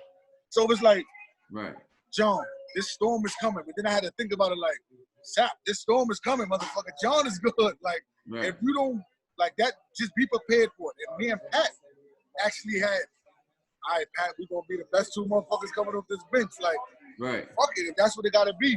So, again, I say that to say this, like, I feel like if Jeff would have stayed, Roy would have stayed, I think we would have had a championship team. I think we would have did something that Georgetown never did, or haven't done since Big Pat and all those guys. You know what I mean? So, back to back. And going through that season for me personally was when I was just like, this is it for Georgetown for me. For me personally. Now, after that season, like, y'all gave me all the confidence in the world. Like, even though you was hurt, you was like, you was like the ideal teammate. Like, you was the, like, I always tell people, like, yo, Chris was cool. Like, people were like, yo, Chris, man, how you play with us? Chris was cool with me. Like, everybody, we'll get to it. Everybody took that one incident. We're going to talk. And went through the roof. Went through the roof. But I'm like, Chris was cool. Like, when I had great games, Chris would come to me on some, yo, Sapp, like, yo, bro, like, you was always encouraging. Like, you pushed me in practice. You always was make sure, like, you was a good teammate to me. Like, personally, I never had no beef with you where it felt like, oh, you came to take my spot. I don't like that. Like, it was never that with me. Never. Like, I always felt like you was, like, you know what I mean? Yeah. So when we played and we won the Big East, we got to the tournament. We lost to the tournament, in the Big East tournament. It was more so, I felt like personally that they waited too long to get you into everything. Who, me? Yeah. Yeah. I felt like they waited too long. I felt like in order for us to utilize you to the best of your ability to help us win, they should have got you in there earlier so we could rock out. And by the time we got to that point, it wouldn't have been nothing. Right. I felt like once we got there, it gave Jeremiah so much confidence that he felt like he don't need to be out. Right. It gave like, it's like, yo, bro, like you gotta move over. Like, yeah, this is how it's supposed to be already.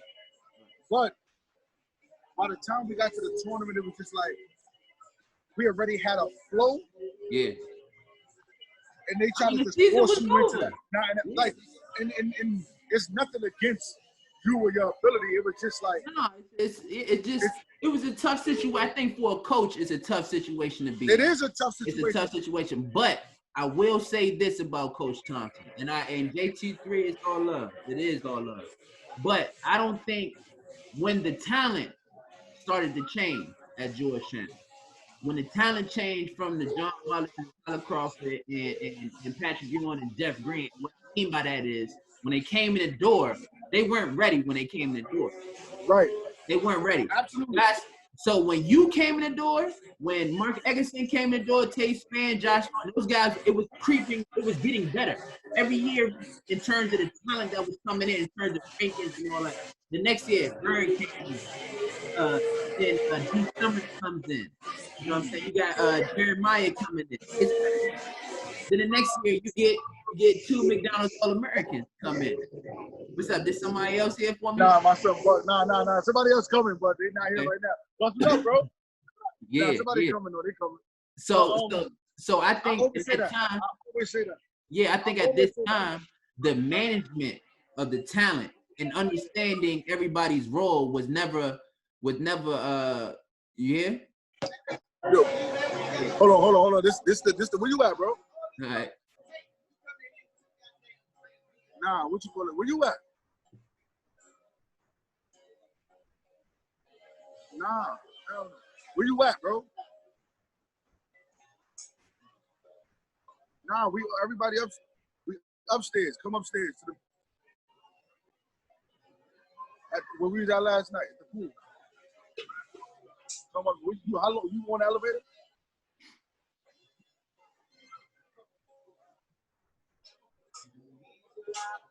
Yeah. Nah, you know what's up. I want you to speak to somebody. Somebody want to speak to you too. Yeah, we up. Yeah.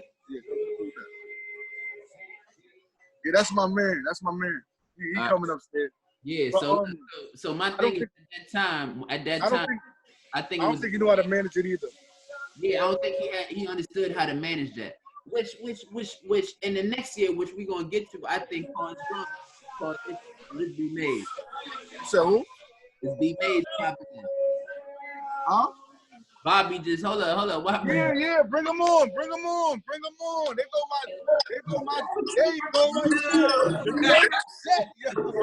there. B Mays, what's up, baby? What's going down? Let me. I told you I'm bringing the DMV to the program. I'm bringing the DMV out. Yeah. What's up? We got something to talk about. You know what I'm saying? We actually played. We had the pleasure of playing Bobby Mays in college. Yeah. Yes, sir. Playing Bobby Mays, and unfortunately, B Mays and his squad got the best of us that game. We got lucky. What's going on with you, brother? Ain't nothing, man. Just cooling, just chilling, just cooling out here in Tennessee. You already know. Hey, man, I want to say this. You know, it's on the air. I want to say this that if anybody has not checked out what Bobby is doing and he's able to build as his own brand, with his gym, with his hey, birthday girl. You gotta pay attention. Why you ain't letting me see you? The next generation and the gatekeeper for all these kids and trying to get these kids into the best situation possible. So I salute you because that happened in a major way for us growing up. And you passing the torch with that, passing the torch. So hey, man, I appreciate it. That's why when you know, when Sapp told me what you all was doing, there wasn't no hesitation for me to jump on here. And like I said, I feel like where we from, we got a lot of guys that's played the game of basketball, but learn how to, you know, transition and use that game into doing positive things. Absolutely. Absolutely. You got a kid from the program coming over here now, right? Coming to Georgetown now. My little cousin, Dante Hearns, Okay. little cousin, he from home, and he actually moved to Tennessee and rocked out with me, and so he coming to Georgetown. This year he'll be a point guard, and I mean he tough as they come. Yeah. Yeah. Okay. Yeah. We look forward to That's that. You know, we got Sapno and we both. And Bobby was in the mix with us all the time. Bobby was coming up there every summer. yo, listen, I was just telling Bobby the story the other day. Well, yesterday. I'm like, yo, Bobby, man, I remember you was tortured. Yo, Bobby, I told him when I was at National, I wanted to go to Suitland. I told him that I wanted to go to Suitland. They made Suitland, so I wanted to go to Suitland, man. Him, DT, all of them, and then Cliff, all of them, I wanted to go to Suitland. Cliff had the grade. I'm like, oh, these my type of guys right here. Bobby out there going crazy. I'm like, yo, they out there. What's the little dog? Chris Braswell is the name, right? The little freshman kid. Yeah. Chris Braswell. Listen, man. Listen, I wanted to go to Suitland. You couldn't tell me that Suitland wasn't it. Listen, man. But I just wanted Bobby to come on here, bro, because I just want y'all all to know how much I appreciate y'all opening your own for me in the DMV when I got down there, man. It was competitive nature. But it was also, you know what I mean? It was love at the end of the day, man. So Dave was here earlier, and I wanted to bring Bobby because Bobby's like, he one of the few from down there that still to this day is always love. You know what I mean? So I just wanted to, you know, to this dog. So yeah, it's about me, but these are people who I truly who I deal with and really love. You know what I mean? From the area. So I wanted the DMV to be heavily represented in this dog talk situation. You know what I mean? Yeah. Oh yeah, that's love, and man. Like I tell people all the time, even in my gym in Tennessee, I always compare everything to, man, I want that Georgetown Saturday at 10 bump. Like that shit was the best bump in the world. You never knew who was gonna come in there. You know, like sometimes you can have 12, 13 NBA dudes on there. And you don't know, you know, the newest high school dude. And that, man, where we from, man, I just appreciate, you know, Big Coach, Big John, and Lord John allowing me to come up there. As if I went there, Miss Murray, I could get treatment, and it was always man. Yeah, man. Look, I was like I was a Hoya, baby. Nah, you was in there. The only thing my man wasn't doing was taking classes. Yeah. You should have just came. We was guard heavy anyway. You should have just came up there anyway. We could have went Villanova on. Yeah, we could have went Villanova. We could have went. Question. Bobby said he took our game personal, Chris. Of course I did, because Georgetown was one of the. Listen, I only had 3 schools that ain't offered me. Period. Like from coming out of prep school and JUCO, and that was Duke, Carolina, and Georgetown. And Georgetown was from home, so I really felt some type of way, like, you know what I mean? I know academically I might didn't fit that mold, and when I had to break, you know what I mean? Good. You know, but everybody keep talking about that academic, but yeah. But so look, I want to ask you: do you remember we playing against y'all? Right? It's right before halftime. They low key dumped on me. yeah, He was talking shit, and I chased him down in the tunnel. Who? Y'all remember that? Y'all remember me chasing him down in the tunnel? It was we running out the tunnel. It was like halftime. Oh yeah, I remember all that. I think I was the only one. I think I was the only Georgetown player because they was closer to the tunnel. Tunnel, yeah. No, I don't remember that. Yeah. And I went over there and Bobby was like, "Yo, look, you know, you gotta chill out, man. It's all orange right here." Yeah, I was like, it's all orange. Yo, man, I wish we would have not. Honestly, I wish we would have played one of those, like a Tennessee Georgetown home and home. Like, yeah, man, I didn't get a chance. I wanted to play in Tennessee so much, man. I just had a respect for Bruce Pearl that I was tight that he didn't recruit me. I always say that. See, But there you go. We tight now. When niggas don't throw that off, I wanted to beat y'all so bad. I wanted to beat y'all so bad. Boy. He had a squad though. Man. You know why I wanted to beat y'all? Because when we beat Maryland and we beat Bobby Mays, good. We good on the town. Hey, but y'all had y'all was talented, tough, and everybody knew what y'all was gonna do. Like Coach kept saying, you know, the only thing was to y'all disadvantage was y'all style. It was easy to guard on defense because we knew that y'all was gonna back cut. Kind of similar, we run the flex offense, and so it wasn't like we just pressing up and guys like the way we guarded it and the way we was taught for that game. You know, because y'all was in a system. Nowadays, guys get ball screens, they running, they going. We came out in a different era of basketball. I would love to see us play against each other with today's style because we had guys that could score, that could do it, but we just weren't never able to, on both sides, I feel like, maximize our full potentials because, man, there's nothing wrong, but just the places that we went just had more of a system that necessarily – I'm not gonna say it wasn't for us, but we would have been more successful in a faster style. Yeah. West Coast offense. You know how many players have experience and going through Georgetown, how many people I done felt I done left off the hook just because I'm in this system. Like it's so much I feel like I could have destroyed you in so many ways, but Georgetown didn't allow you to express your individual talent. So that's like, a fact. saying this, and why I'm saying this because I remember playing against Bobby. Bobby wasn't pushing up on us when we playing at the ball. He wasn't pressing the ball like that. He was playing the system. Mm-hmm. You know what I'm saying? So which made it allowable for him to do his thing. He wasn't tripping because there wasn't a lot of pressure being applied to him. Yeah. I wasn't tired. On defense. It wasn't. We ain't make nobody work that. Like, we just try to outsmart. Like, I think that when it got to a certain point at Georgetown, when you started getting a certain amount of, like, the certain players, the caliber players, something had to change. And it never changed. He stuck to what he felt. And it's not a shot at coach. Of course, everybody got their coaching style. But he stuck to whatever he believed in and went and he ran with it. Like, he didn't care about how athletic we were or how good, like the player that he came to see when they was recruiting us, he didn't care about that no more. You gonna do whatever this offense is, and we gonna just try to win that way. Like win, lose, or draw, we gonna run with it. And it always benefited the bigger dudes because it showed their versatility. They're not just post players. They're not just this or that. But it showed how versatile they can be. They can pass the ball. They can move without the ball. They can hit the jump shot. Like that just showed. That's why people was like, "Oh, it's not a big man school no more." No, it was going to continue to be a big man school because it shows the versatility of the bigs. Right. You know what I mean? Yeah, Georgetown was unique in the sense that if you a skilled big, like, and if you 6'7", 6'8" and above, you got skills, that's a perfect fit for you. Nah, you absolutely. And I'll be happy for all of them. Like I'm happy. I was happy, most happy for you.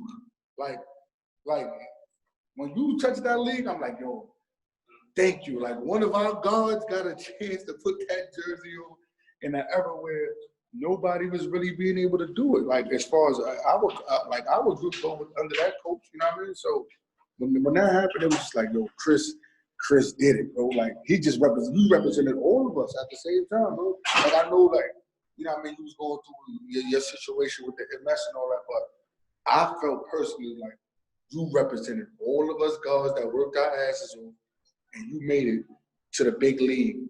And from the Georgetown Princeton offense type of shit. Crazy. You know what I mean? That's nobody can say that they did that. Nobody 6'5" and under can say they did that. You feel me? Like that's a big accomplishment, bro. Yeah. To me personally, that's a crazy accomplishment. And you know, and I appreciate that. I really do, because that was one thing for me. You know, as soon as I got MS, everybody told me I couldn't hoop again and all that stuff and all that. But one of the biggest reasons why I kept playing, I was like, there's no way that you got all these guys that's tough. Kevin Braswell, Shanti Cook. I mean, goddamn, this goes on. And now one of us touched the air.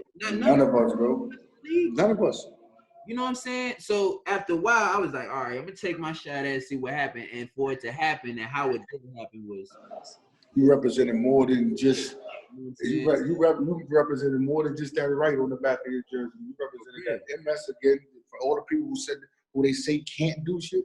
You represented for that, and you represented for all of us dogs that came and went, and they felt that they was good enough to make it on that level, and never got a chance to play on that level. Bro, you did that.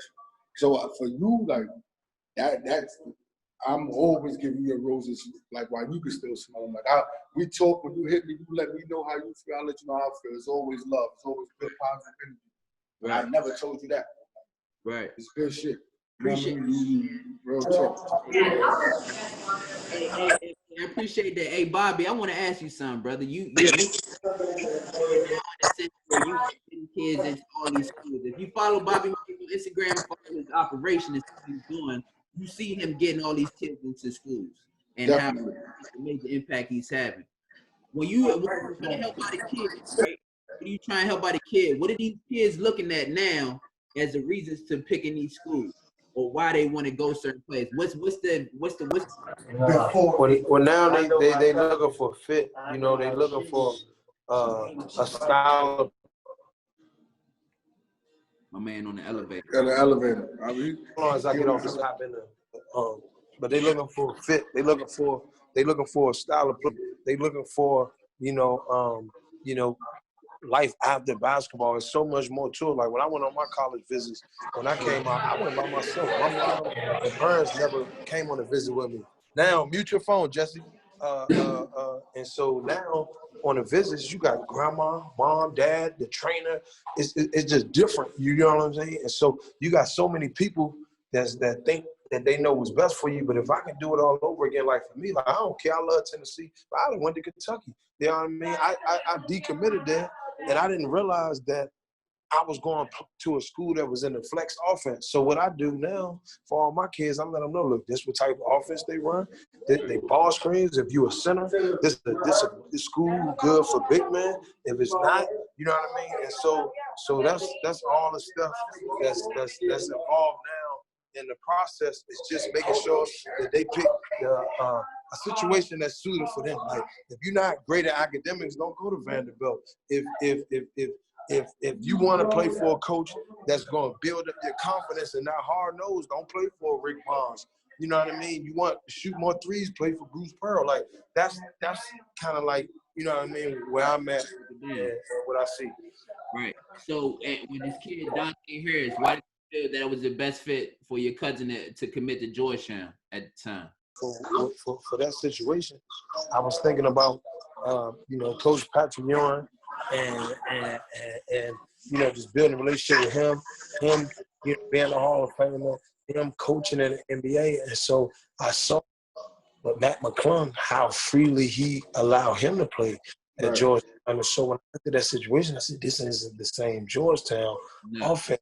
This is a more free-spirited, and my cousin is fast. I mean, he got John Wall, Darren Fox speed, and he has the ability to score. I mean, he's had some 50-point games. So I thought that, of course, in college is different, but I'm saying he coach is going to allow him to play and make plays. And so I thought that it'd be, while Georgetown has went down from when you all played there, he could be, a part of that rebuilding process and make things happen, because I just love the way, Pat is letting them guys play. Yeah, he that pro style offense is beautiful. Like, I look at that shit and I want it for myself. Like, I'm looking at that shit like, if only we had that. Man, I was just about to ask you, though. Imagine if we got to play that style that they playing it. None of us would have been able to play together. None of us would have been able to play together. Like we would have been. I would probably left before you got there. Yeah. You probably would have left before. Like you would have been gone before you could play with Jason and them. Like none of us would have been able to play together. Because we that offense is fit for what we do. Like what they recruited us for, the person that they seen us. That offense that they run now is perfectly fit for that. We got a pro style offense. Kemba Walker ran that offense in the Charlotte. So it's we will succeed in that offense. Yeah. What's behind that? I'm excited to see Youngin up at Georgetown, man. It's a desperate need that we need at that in that guard position right now. Somebody to come in and not try to just shake it up in terms of and turn over and be everything, but just give us another look. You know what I'm saying? Give us something that we can stand behind because people rolling out on us. Ain't been no consistent one over there. Since Markel, DSR has really came since me, Sapp, and John and all of them. Yeah, that's what Dante, he goes in there and everything happens in a positive way for him. Georgetown, I need it. We need to see something positive from Georgia. And he's from the city, right? He said he's from the city. He's from the town. So if he's from the town, where you from, B-Mays? He from PG. He from Sula. He gonna turn it up. Yeah. I'm ready. I'm retuned. I appreciate y'all calling me on, man. Nah, no doubt, bro. I appreciate you getting on. I appreciate y'all tuning me. Hey, Bobby, I need to get you on here by you. I need to get you a one-on-one. Chris, keep it going. Yeah, I need to get you on All right. here. All right.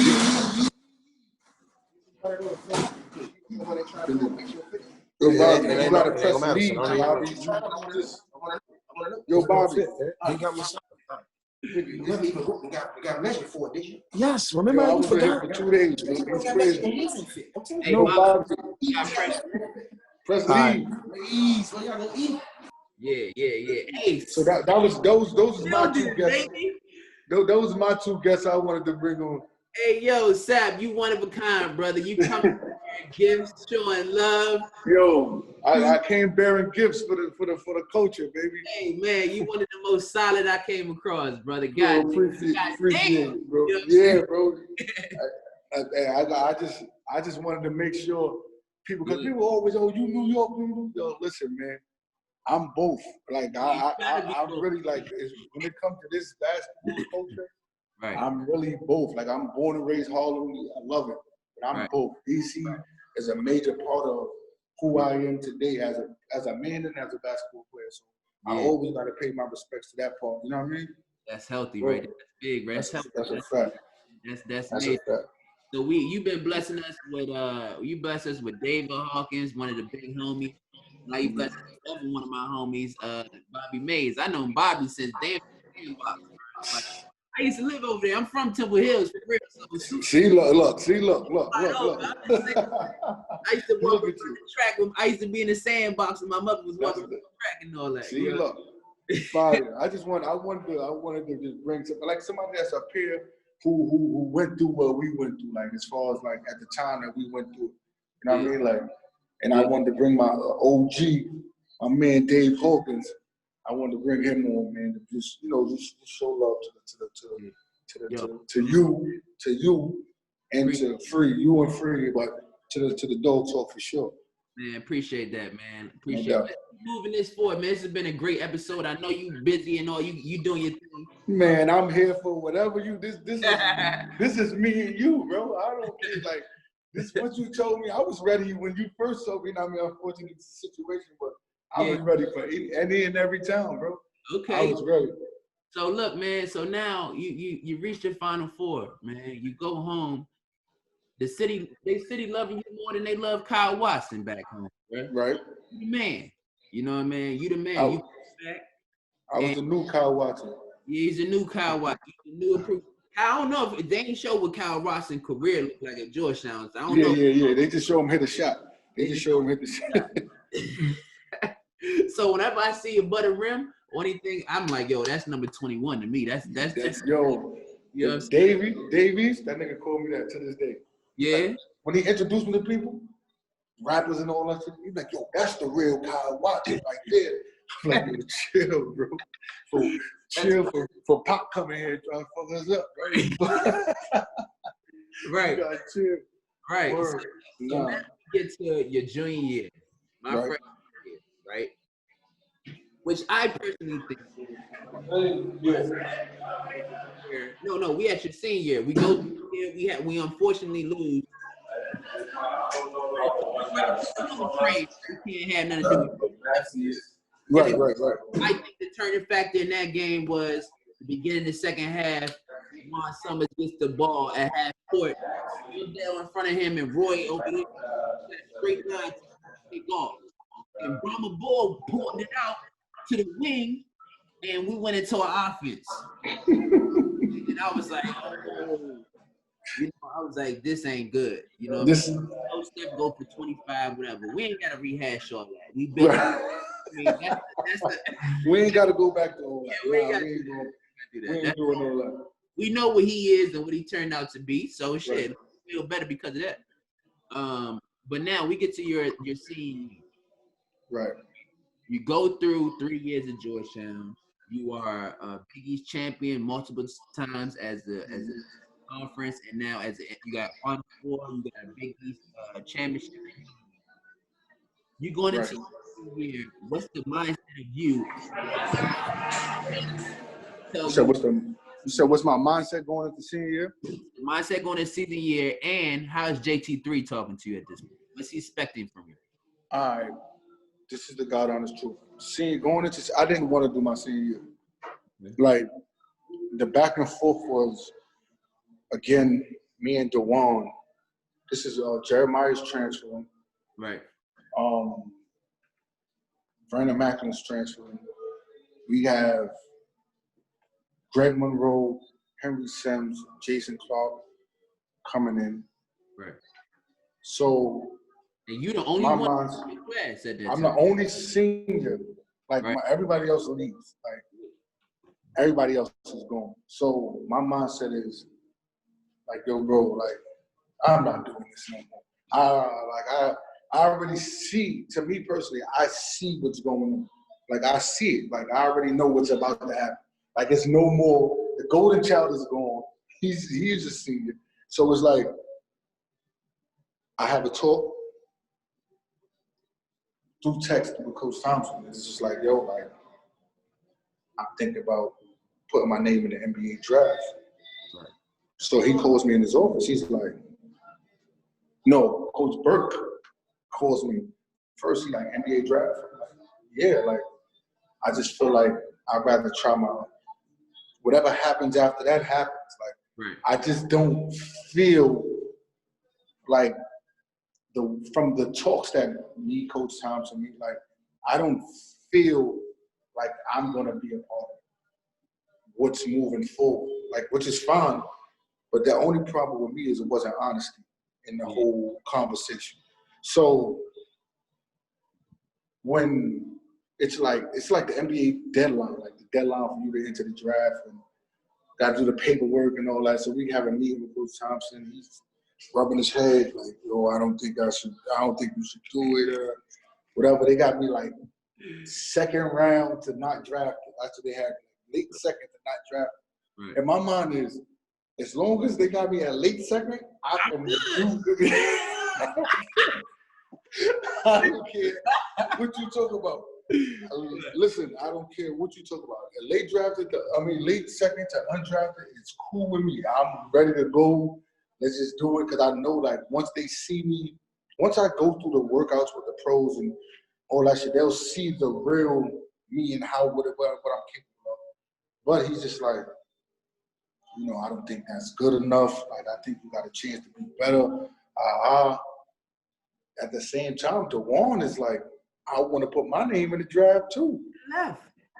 He's like, he's getting answers. He's getting talk from Ronnie Thompson's like, yo, like, I don't think that's a good idea. He starts comparing him to Ronnie Thompson. Saying that about who? DeJuan. He tripping. I'm telling you. He tripping. CDR. They talk about CDR. Chris Douglas got this going and this going. They got him going second round. And I'm like, listen, me and DeJuan, we both came to a conclusion like, all right, let's just go in this year. Let's lead this team to do what we failed to do this year. That was our mindset. Like, we can lead this team to do what we failed to do the previous year, my third year. So we decided to stay. So going into that year, it was just like, all right, I hope and pray that we can get, because in my mind is, and this is, I always keep it a funk. In my mind is, Dre, he's out of here. If he have a good year, he's going. Yeah, he's going. And I felt, this is how I felt. I just felt like, if you in Austin, like all your peers left, like everybody who was in the McDonald's game and all that shit with y'all, they out of there. Your whole class is lead. I said, if you think that they're not going to try to prove that they belong as well, then you out of your mind. This is what I'm doing. They feel like they belong with their class. Like their class is good enough to go to the league. They're good enough to go to the league as well. I said that. I felt that. Then I'm like, Jawan is going to try to prove to everybody who said that he wasn't that good enough to be a second round or whatever, or not a second round, but first rounder.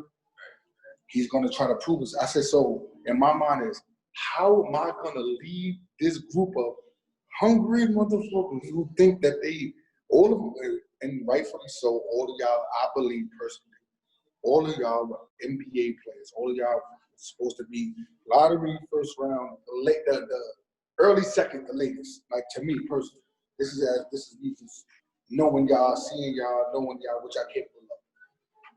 So it's in my mind is, how am I going to lead this group? I don't know how am I going to really lead this group into that with so much at stake. You know what I mean? Like that's tough. Like, and it's not like y'all young. First of all, you was young. You younger than your class. You younger than your class. I remember y'all went to the club. I couldn't even go. Yeah, you couldn't even go. You was younger than your class. So it's like you're young. Free is young, but Free probably be on some, Free is like nonchalant. Whatever. Yeah. So, but it's like these group is like, it's gonna be tough to lead them. So as we start going, we going. I think the game where it was just like, oh, we got it, was the UConn game. When we played UConn at UConn. And everybody like, UConn is the top dogs. Nobody gonna beat them in the Big East.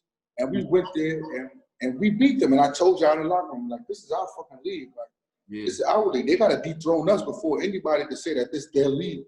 Right. And then Coach Burke comes to me and tells me, we should have parted ways with you after the second year. This is I never told nobody this. We should have parted ways with you after the second year, after that situation at the Final Four.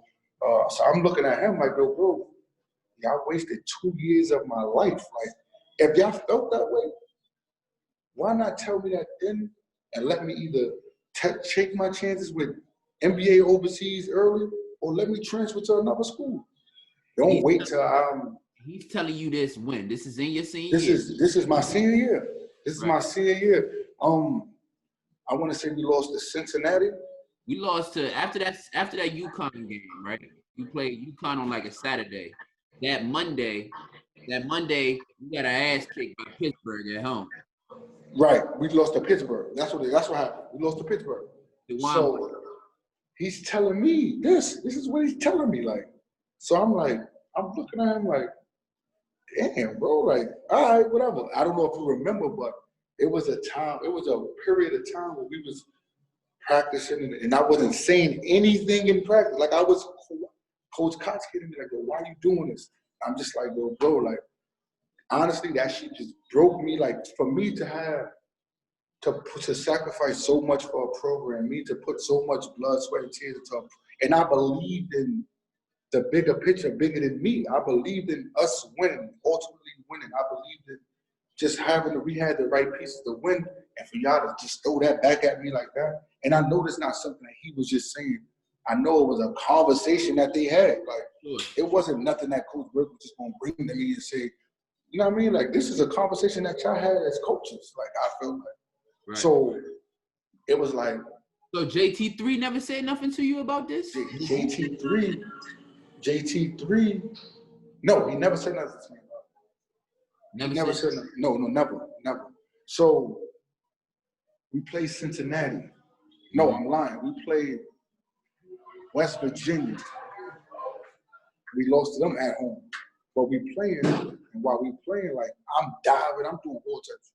So they take all of us out because we losing. It's me, you, Austin. Like, they took all of us out. But then they put all y'all back in, and I'm still on the bench. Yeah, I ain't say nothing. Right. So the second half come, they started Nikita. They started Nikita. So Jason comes to me, he's like, what's up, big dog? I'm like, yo, don't worry about that shit. Like, I don't know what's going on, but don't worry about it. So now we getting closer to the end of the game. We fighting back. I'm the best teammate I could be. Henry comes to the shit. Henry's on the bench. Henry crying. So I go to Henry. I'm like, yo, bro, come down here. I'm like, yo, bro, don't cry out here. If you're going to cry, then cry in the locker room. Right. So after the game, we end up losing. Cool. We go back to the gym, and they have a meeting with us. They talking to us. So Coach Burke is like, Henry, I don't know what was that about, but you stop following people and people giving you negative energy. So I'm like, what are you talking about? I don't know if you remember this conversation. And so you did that in front of all of us? Yeah, we was we left from the Verizon Center, we went back to our gym, we was in McDonough, upstairs in the locker room. And we had a talk. It is, yeah. And he was like, yeah, because you listening to people. I said, what are you talking about? I told him to come back here and not cry in front of everybody. Oh, right. Well, you know how you known for being negative. I said, you know what? I left out the locker room.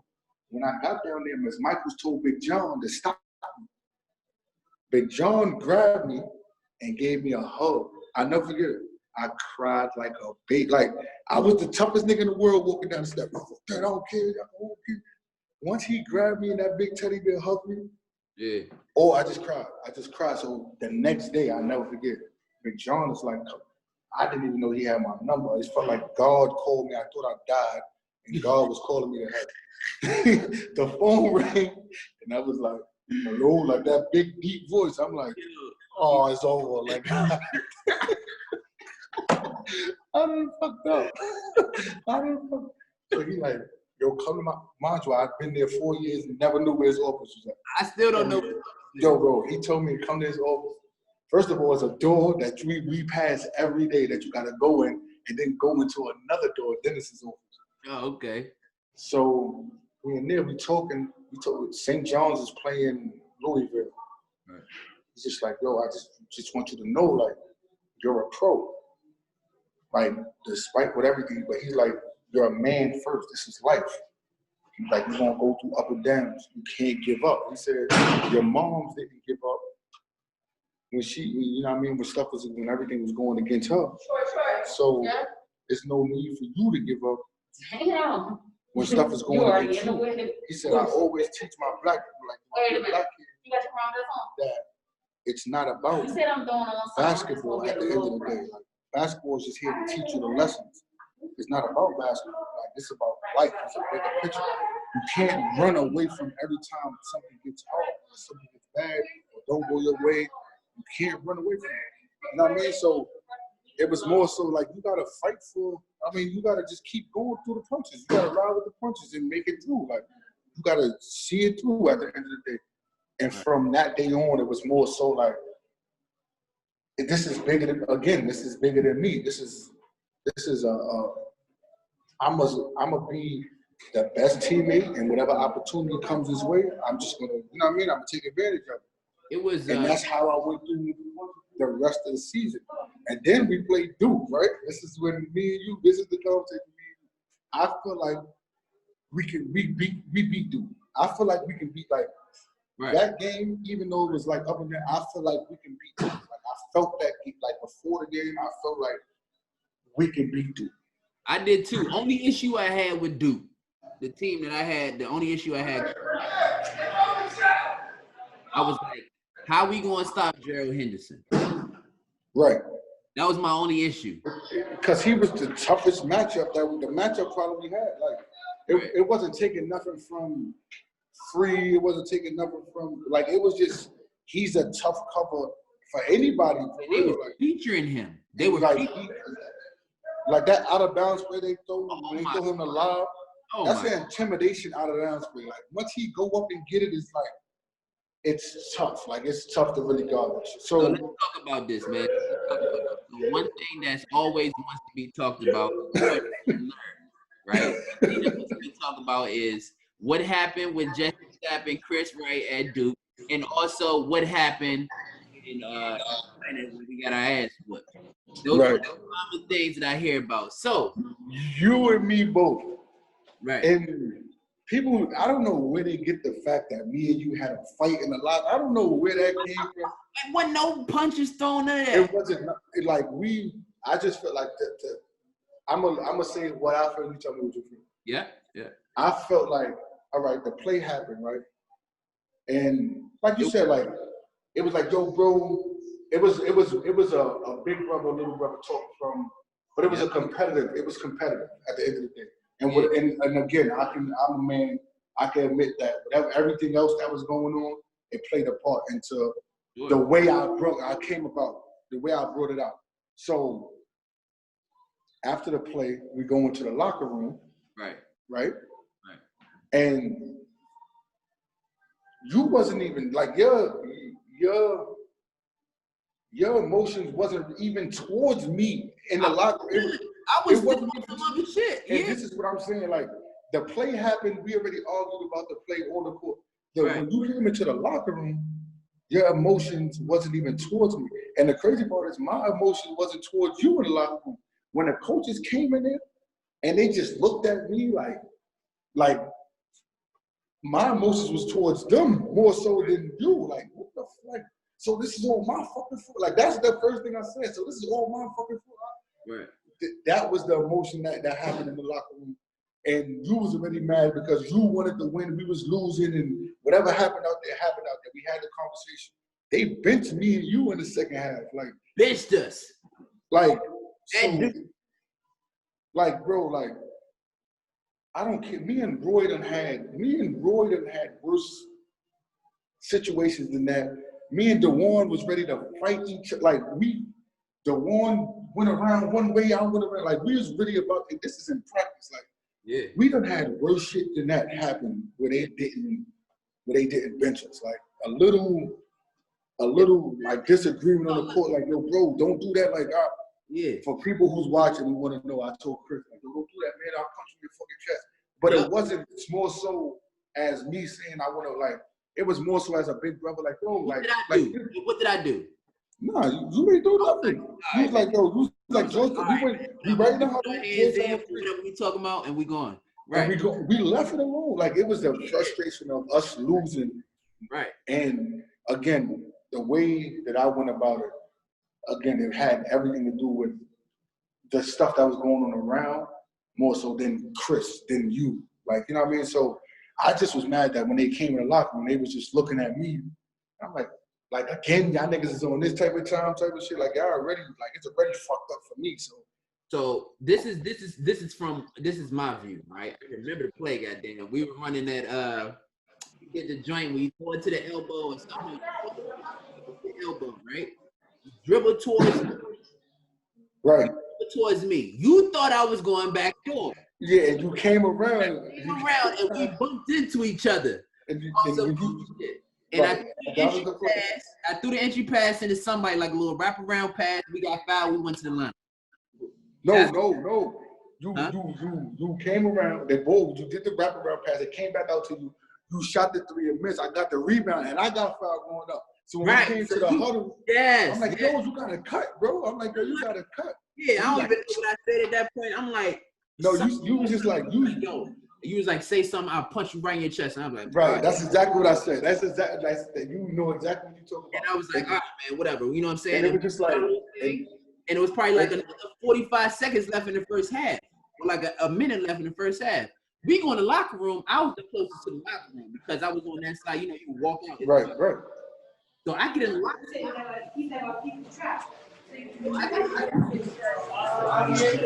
Yeah, talk. I just got to get something down. Yeah, and then at that time, I wasn't tripping on that because I knew you had been competing the whole time. We were too tough. The thing about us that we were both alpha dogs. So we wanted to go the way we wanted to go, and we wanted to win. Right, no, that's all it was. It wasn't nothing You like, put those once you two got in the guys- locker room, it wasn't a situation with me and you anymore. Like, Nah. that shit was out the window. It was just more so the frustration of we feel like we could win and we're losing. And then again, that was when the coaches Look, came Trap, in and so looked look, at me. so we got into it, right? We get into it, we stand up in the locker room, we kind of face to face, and then they push us out, right? Right. So you don't know this part. So I get pushed out into like the hallway, right? I turn around, everybody like, come on, man, cool out. Omar was or Dirty was in front of me, like, I'm good, I'm chilling. So I go out to the hallway. Guess who I turn around is right behind me? Oh. JT3. And JT looks at me, it's like, everything good in there? I was like, yeah, we good. Then he came in the locker room, and then he benched And then that's when I spazzed when he came in the locker room. Yeah, then And when I spazzed, it was just like, because he was looking at you. They just all just looked at me like, I'm like, oh, so I'm the blame for like that niggas about to blame all this shit on me. That's just, and I just like, you know what, like fuck it, like it's whatever. Like after that, it was like it's whatever. So when we came out, my mindset is more so, we gonna be out, like we about to smack them. Me and Chris Tight, we about to go at these niggas neck. Right. That nigga sat us down next to each other. Down. And we was on the bench. Yo, I never forget. We came out and he put all right. You start. I looked. I was like, oh, he want to take us off the court because of that. Yo, he did all the way back. Like and we still had a chance. Right. And then he waited till we got down even more to try to put us in the game Put to us make back plays. in. Yeah, like, yo, bro, there's nowhere in the world we're gonna save this day. No. Like we was psyched that like. I'm just glad that we both got a chance. Like, this is the first time we spoke to each other about it. I'm glad like, first time ever. Because people act like, I got people where I live, like, man, that Chris, man. I'm just like, what you don't like about him? He's like, nah, that situation. I'm like, yo, we had a situation on the court. We spoke about it afterwards, and we left it. Like, it was never as big as everybody. Like, even what's that Hoya group? That Hoya chat, Hoya talk, whatever that shit is. Yeah, Hoya Hoop Club and all that. Somebody sent me the link, and it was like, this right, it's Jessie Sapp, fight your lot. Whoever made that lie up, like, people ran with that shit for years, bro. For years, bro. Like, man, people have been talking. So it was a list. So I was talking to, this might have been like the second and third interview we were doing at the time. I might have been around Kevin Bradford. But they came up with a list. Hoya fans came up with a list of topics that were never discussed. You know what I'm saying? As alumni, we don't talk a lot. We don't talk a lot about our experiences. We don't talk a lot about Georgetown. Social media and being content driven has never been in Georgetown. You feel me? Right. We've been always kind of like we move on and do our thing. You know what I'm saying? When we see each other, it's all love. But I mean, that's how it is. That's how it's been at Georgetown. So when I saw the list, yo, like number 3 and number 4 was like, this right, Jessie Sapp back, dude. I'm like, why y'all so pressed over this? They crazy, man. Like, this ain't nothing to do with nothing. We got into it because we're both competitive. That's what happened. We're competitive. That's it. I'm going at Sapp every day. That's every that was a normal thing. Every day. Every day, bro. Every day. I used to be like, yo, he's traveling. You made that first step, you know, but you be like, bro. And I just want everybody to know this. Like, Chris is really my little brother. Like, I love this little brother. Like, I love Chris like he's my brother for real. Like, it's since the day since the first day when I was actually, you know what I mean? But of course we talked at the All Met shit. But on the first day when we actually was on campus and we got to chop it up and like you've been that brother to me. Like, and I hope that I was that, you know what I mean? I hope that I was that brother for you. So for people to have that mindset for years, like me and you didn't get along, I didn't like you, or we had a fight, like, that shit bothered me because it's like, yo, only if they only knew. Yeah. Like you hit me, DM me, yo, bro, what's good, bro? You good? I see you, bro. Keep doing it. Like, you know what I mean? And just vice versa, like. Right. So for people to have that, like, and I real recognize, bro. People, I don't care what everybody else thinks, but I just hated the fact that they think me and you was always at odds. And like this is kind of like God's plan, and it was able for me and you to have this conversation, even though I wanted free to be a part of it. Like for me and you to just be able to just be here, just have a conversation. Everybody can see it. Yeah. And you know what's crazy about that, Sapp? Oh my God, that's crazy that you even saying that, because I had a conversation with Free, because I was like, yo, so Free obviously isn't here right now. We trying to coordinate, right? And I told Free, I'm like, Free, I need you to get down. Free just got some things he got to take care of right now, so he couldn't get on the show. I'm like, yo, I need you to, you know what I'm saying? He's like, no, Lump, on some real stuff, you need to talk to Sapp. That's what Free said to me. Free is one of those people, like, I've known Free since I was a little dude, man. You know what I'm saying? Right. He has a way of communicating with me that's direct, and I understand it. He understands it, and he's like, yeah, Lump, you got to do this with Sapp, because one, this is what people want to hear. And two, you always say, like, man, people got to understand me and Sapp is good. I be checking in with Sapp all the time. Definitely. All the time, bro. I be saying with Sapp, I'm like, yo, you good? How's your family? What's going on? I see you doing all the time, bro. It's all, I appreciate you kicking my ass in practice. I say that to him all the time. It's all the time, bro. All the time. And I like, people know, like, you, as far as like backcourt mates, like, I always put you, like, you my top 5 backcourt mates. Like, I played with a lot of people, like, as far as like backcourt. Like, I'm talking about my career, not even just college. right. It's from high school to the last pro game that I ever played, I always felt like you, John, Levance Fields, Right. Jeremy Hazel, Yeah. and Jason Clark. Those is my, like, though y'all 5, like, yeah. and I put, like, y'all 5, even camps included, and I played with niggas in camp, but y'all is just like, y'all always push me. I looked at y'all and was like, I gotta do better. Y'all always push me to be my best, like, and I'll forever be great. Y'all niggas is my brothers forever. Like, nothing could ever, nobody in the media, nobody nowhere could ever change my mind on how I feel about y'all. Like, y'all just put me at a place where the way y'all pushed me is now the people who love me is because of y'all. You know what I mean? Like, the people who appreciate what I bring is because of y'all niggas. Like, you know what I mean? Like, and Chris Cole too, Fat Cat. I can't forget Fat Cat. You gotta say Fat Cat. Fat Cat is like, he's Fat Cat is Fat Cat. That's my brother. But Fat Cat is Fat Cat is Fat Cat. I can't even get into Fat Cat right now. Fat Cat is the sovereign lord. He's the supreme lord. Fat Cat knows his basketball game inside and out like no other. I feel like people don't even understand how good and how fucking of a genius Fat Cat is when it comes to this. But that's another. He's another story. But I want the people to know about you, like how much I appreciate you, how I still talk to you, how I adore you, how I admire the way you are with your family. I admire your game. And you was in Poland. I'm like, yo, you playing against my old team, bro. I'm just like, yo, like, I'm in tune to what you got going on because I really fuck with you. Not on no funny shit, not on no fake shit. Like, you really my dog for real. Like, I don't want them to ever think that niggas had whatever little argument we had on the court was that. That was that one time, and it was never that. Like, I can't even, we done had so much fun after that. Like, it was just like dog talk. Like, you know what I mean? But we done had so much fun after that. But like, you know what I mean? Like, that's dog talk for real. Like, that's a whole nother conversation. This is a long time ago. Look, sis, if you're watching, it was a long time ago.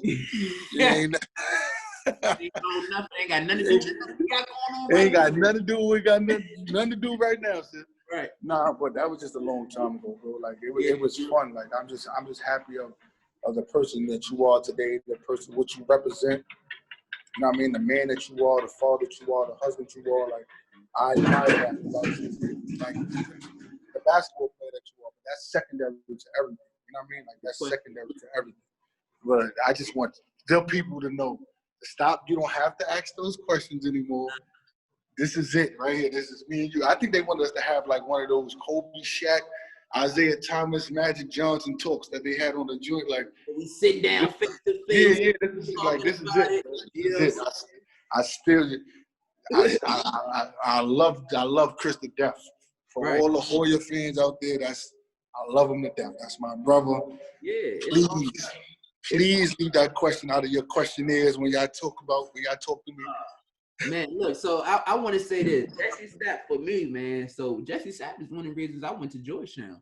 I can remember watching the game and they running in the tunnel. This is when I'm getting recruited to go to Georgetown. He don't remember this. I guarantee you don't remember this. I'm sitting on the joint. Me and my pops, we came to the game, one of them noon games or something like that. And y'all whooping somebody, right? The crowd is jumping. Sapp do his thing. Sapp beating his chest. You know what I'm saying? He doing his thing. He run out half. So he like, yo, you ready? You ready? You running off the court. You ready? I'm like, he like, nah, yeah, you. You know what I'm saying? And I was like, yeah, hell yeah, I'm ready. I'm like, yeah, right now. What you talking about? You know what I'm saying? So that energy and what you represented for Georgetown was a big part of me coming there. Appreciate you, bro. So the love and the feeling of what you expressing for me is mutual because this is a big part of who I am and what I represent. We are forever because we warriors. We became brothers. We became competitors. We won. We learned together. We didn't lose. We learned together. That's a fact. That's a whole fact. That's a whole fact. And we understand now we are men and we have our own families to raise. And we have our own Jessie Sapp Juniors and Chris Wright Juniors. Mm-hmm. We got these beautiful girls behind it because I see your daughter, beautiful girl. You know what I'm saying? Appreciate you, bro. So we got this behind that we got to understand that the legacy that we built is something special and it's for them. Nah, facts. And we learn is all something. So people need to know Jessie Sapp is big homie. That's the brother, man. That's brother, man. Been my brother. That's how it is. I've always said that. I've always said I'm not a person that I don't talk on social media. You know what I'm saying? I don't express no feelings. I post what I post. I tell you what it is. But I'm not one of these people to be chiming on social media. If I got something to say, I'm gonna say it directly to you. You know what I'm saying? I felt compelled at the time. I said, you know what?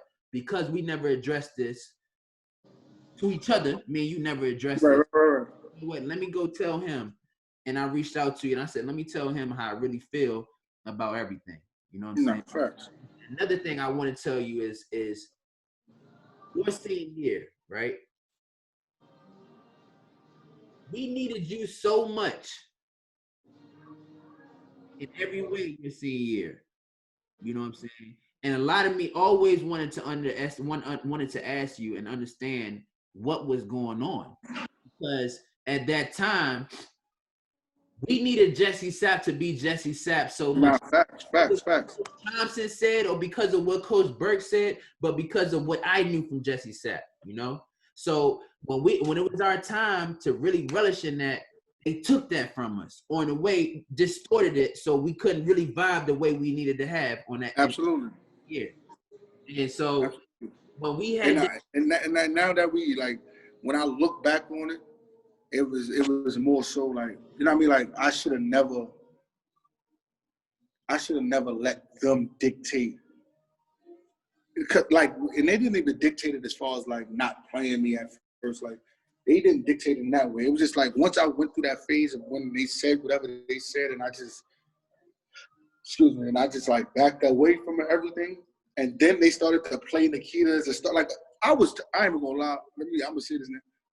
I was even more mad that they started Nikita, not because they didn't start me, but because they didn't start Jason. Like, how do you skip over Jason and just like now y'all really trying to make me feel like if you gonna take me out the starting lineup, at least put Jason in there and I'll feel better about it. But y'all put somebody in there who y'all really don't believe in. Just despite me, like I just felt that way. You know what I mean? So it hurt us because they made it. At the time, it was just like, again, it was a learning process for me. But when I think about it, it was just more so like, I should have just did what y'all. I should have been exactly who y'all needed me to be, because we still had a chance to make shit happen. Oh, we still had a chance to make shit happen. That was one of the most beautiful teams that we had, Sapp. If you really want to talk about it. And I agree. Also the year. I just looked at the picture. Somebody put it up like 08, 09 Warriors, and they had. I was sliding through them shits. Man. It's me, you, Jason Free, DeWan, Julian, Henry. Oh my God. Greg. Yeah. Who else was there with us? We had a mob, bro. We had fucking retarded ass Hollis. We had Hollis. Hollis was he was nice too though. Hollis touched that lead. Yeah. But we had a crew, bro. Like we really had a crew. Like not for nothing, we had a good crew where we could have we could have made some noise in that shit. And when we beat UConn, that just showed us exactly what we are capable of. You know what I mean? And then it was just so much shit that was just going on behind the scenes where it was just like, it was overwhelming because my whole thing was, if y'all felt this way, y'all could have let me go. I tried to leave twice and y'all told me to stay. Yeah. If y'all felt that way, y'all could have just let me go, bro. Let me go about this is my life. This is my future at hand, which y'all playing with. Like, y'all have a say-so. Y'all have a say-so in whatever goes on after this. Like, they're going to come to y'all, and y'all going to have a say-so. So if y'all playing with my life, bro, like, that kind of took basketball, like, it took the fun away from the basketball, too, because people don't know, like, we was always together. Our group was always together. We was always. We had to, if it's a party on campus, we mobbing together. If it's GW, I was old enough. GW, we mobbing over there. We was mobbing over there. Everything. We was everywhere together. Like that group we had, we was eating crabs and shit on the lawn together. Like we was all the way good, all the way. Like the momentum going to the year, we really felt like because of the bond we built off the court that it was going to go. It was going to show on the court, and we showed it. And then once that happened, it was just like, personally, it just took me out, and I felt like I was the leader. So when you take that head off, like it was just chaos after that. You know what I mean? It was chaos after that. And I needed that. I needed that because I had so much I wanted to prove. No, and I agree. Like it was my mentality at that time was by all means go after everybody. But I needed somebody like, yo. You needed that dog with you, that older dog with you that was going to get it right. You got to get, that older dog with you that was going, that know, like, all right, you got it, like, this, go get this shit, but relax a little bit, bro, you got this. But now, you know what I mean? Like, I understand, like, I understood it then. And that's why at the banquet when I had to come, like, when I did my individual breakdown, when I talked to everybody, it was, you know what I mean? Like, that's what it was. It was just me. If you want to say more so, like apologizing to y'all because I know what y'all capable of, and I just don't want y'all to ever feel like I wasn't there for y'all. You know what I mean? Like I wasn't for y'all. Like I was always for y'all, no matter what. It was more so my problems with them, more so to deal with y'all, and I let it just take me out of being who y'all needed me to be in order for us to be successful. You know what I mean? So you. Regardless of everything, you're a legend at Georgetown in my book. And I've said this on different episodes, whoever I'm talking, interviews and all that. I said, man, listen, Jessie Sapp is a legend. He's a point guard there to down. You know what I'm saying? And his record proves. Right. And if you understand, and me understanding that, and understanding being a guard and winning and how valuable that is, what would you say are some of your most memorable moments from Georgetown? I'm gonna give you all right, my top 5 memorable moments is in order. Is 5, I would have to say when we beat Memphis at Georgetown. That was big. When we beat Memphis at Georgetown was fire to me. Like I love that when we beat Memphis at Georgetown. Yo, Tyreek Evans was so hard to guard. Oh my God, bro. Oh my God. He was real live about 6'5". I knew he was going. He was so tough. All right, so you got that at 4 was when we beat West Virginia when Pat got the block and everybody thought it was I think only because like I hit the play before that was for John. and John got a little shaky and threw the ball to me. Right. And I hit the 3 to put us up. Yep. On the left wing.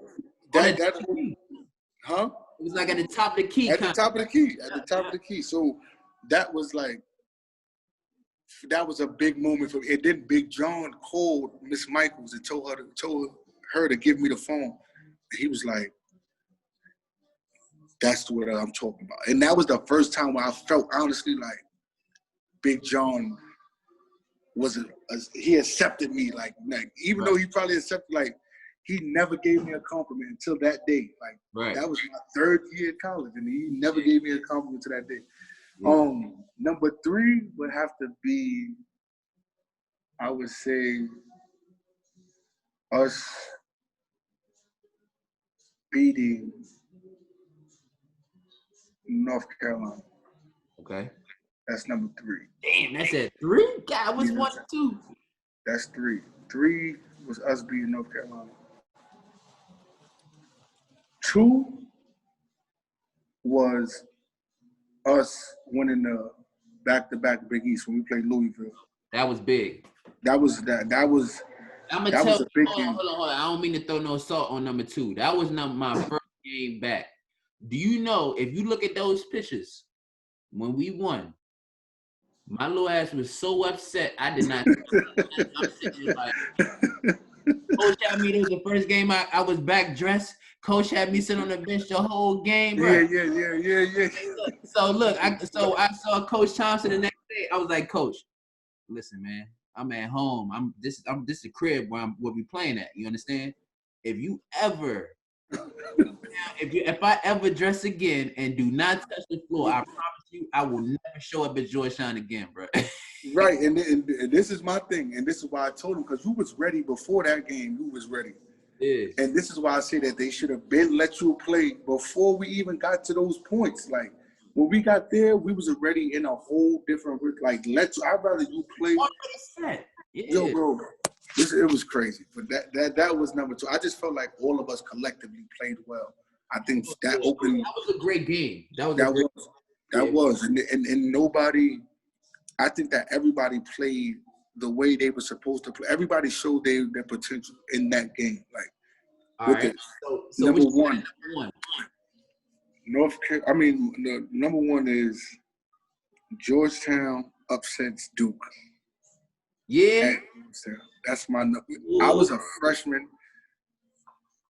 and the feeling going into that game, like, remember, like, the year before I got there, they were okay in IT, whatever. But that, to me, was the turning point of us getting back to being that prominent program. Like, we was the underdog. We wasn't ranked. We was the underdog by whatever. Fucking, I was so tight because they had Greg Paulus over there, and I played against him 30 times, and I didn't think he was that good at point. He was playing all the minutes. Like, I'm over there. But the way we destroyed them with that backdoor cut shit, like, and for the simple fact that JJ Redick gave us 41. Yeah. Yo, and they put me in as a freshman to guard him twice, and I got 2 major like, I didn't even score, but the fact that I got those, people still talk about those 2 steals to this day. It's just like that feeling of the people rushing the court, holding us. Like, the gym wasn't like that. Verizon Center wasn't like that before that day.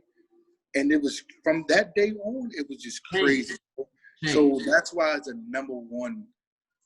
It's a number 1 to me. I think the Louisville game for number 2 is because we all played exceptionally well, and we captured. We did something that nobody in Georgetown ever did, which was win 2 back-to-back Big East titles. Number 3 was the North Carolina game for the simple fact that, you know, we were down and out. They counted us out, and we fought, and we ended up winning at the end of the day. Like, Final Four, bro. We went to the Final Four, the first time going to the Final Four since Big Pat and them. Right, 25 years. Right. I'm surprised you ain't got no Syracuse game on there. Oh my, that's no. See, why would you do that to me? That's why I'm saying it. I'm like, Number 5 is tied with that Syracuse game. That we played them at home. I know. Y'all played them for years. Oh my. That's why I'm saying. I'm like, damn, no. Oh my God, Chris. Oh my God. No, take the Memphis game out. Take the Memphis game out of there. Forget the Memphis game. Right. That game right there. Yeah. That game is number 4. West Virginia number 5. That game is number 4. Those is greatest hits, Yo, right? bro, that game right there, bro. Yeah. That was a toe that. That game right there, bro. They was really gunning for us, bro. Yes. I seen Scoop when I was in LA too. Yeah. Dude, motherfuckers. Oh my God, bro. Yeah, that's why when you said it, I was like, I know he got to mention. I knew he was the Georgetown. That Q's game is number 4. Yeah. That Q's game is number 4. Like that Q's game. Yeah. That Q and niggas hit so many clutch fucking shots in that game, bro. Man. We went in overtime, right? Yeah, we went in overtime. You remember getting the steal? You had like a 7. No, a good steal. Yo, I went crazy for a little while. I went crazy for a little while. Yeah. That's what I know exactly what you're talking about. That's That game right there. That's number 4. That's number 4. Right. That's number 4. West Virginia number 5. That's number 4. Louisville is Louisville is number 3. No, 2. Louisville is number 2. North Carolina number 3, and Duke number 1. Yeah, I like that list. That list is one. That's all. Syracuse game right there. Yeah. That's Syracuse game right there. Oh my God, bro. That's what I was saying. I was like, damn, he forgot about this. Nah, I forgot about it until you said no. That's definitely. Yeah. That's definitely That's number 4. That's number 4. That Syracuse game was. Oh my God, I'm about to go watch that shit. That Syracuse game is out of line, bro. Yo, I remember that shit. It was back and forth the whole game. It was The so whole game. Then they had us. yeah. I hit a shot, boom. Got a steal, hit free. Oh my God. Hit a crazy like little floater, hesitation. Yo, bro. Floater on the break. I Crazy. know what you talking about, bro.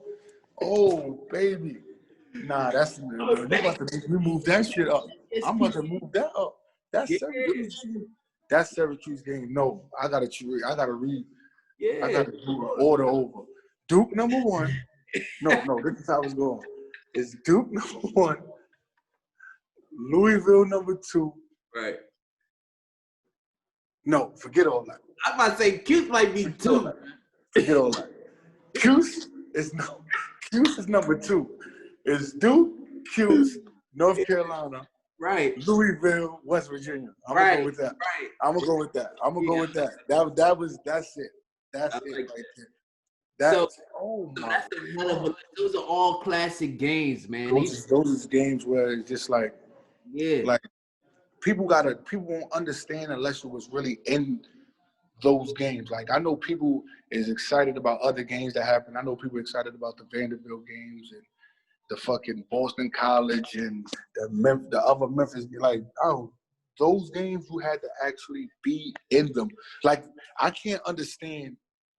Like the game to me, where I'm like, this motherfucker better go, is when y'all played West Virginia in the Big East tournament. Y'all, not us. We was going.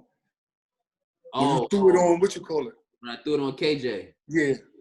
Yeah. That to me, like that game with that tournament for you was like like that Big East tournament. It was like Chris. He figured it out. Like this is Chris way. I'm gonna tell you about that, Sapp. So I think this is a year after you gone, right? It's the year I left. My junior year. So I was pissed off, man, because I was tired of this Princeton offense, and I was tired of not getting my respect from the Big East in terms of Big East teams. Right. You know, I was pissed off. I'm like, man, these dudes ain't better than me, but they just shoot the ball 10 more times than me.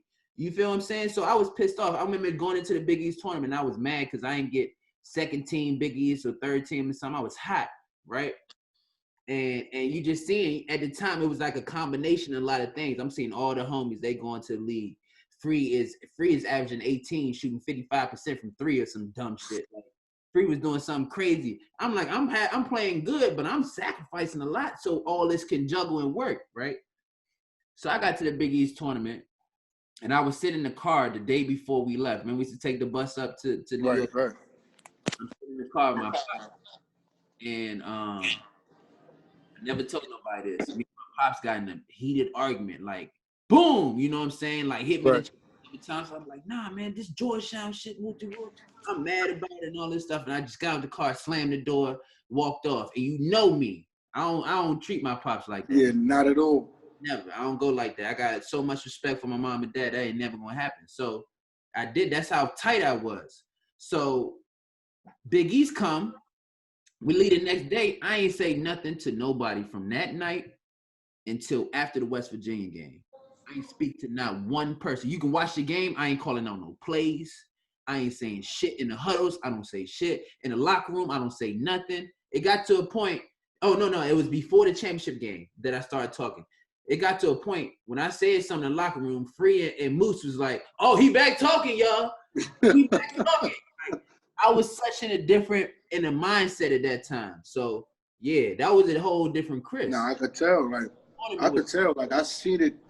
I knew something frustrated. Like, I knew you was frustrated about something. Through that tournament, I'm just looking like, this motherfucker is on a rampage. Like, he don't care about nothing.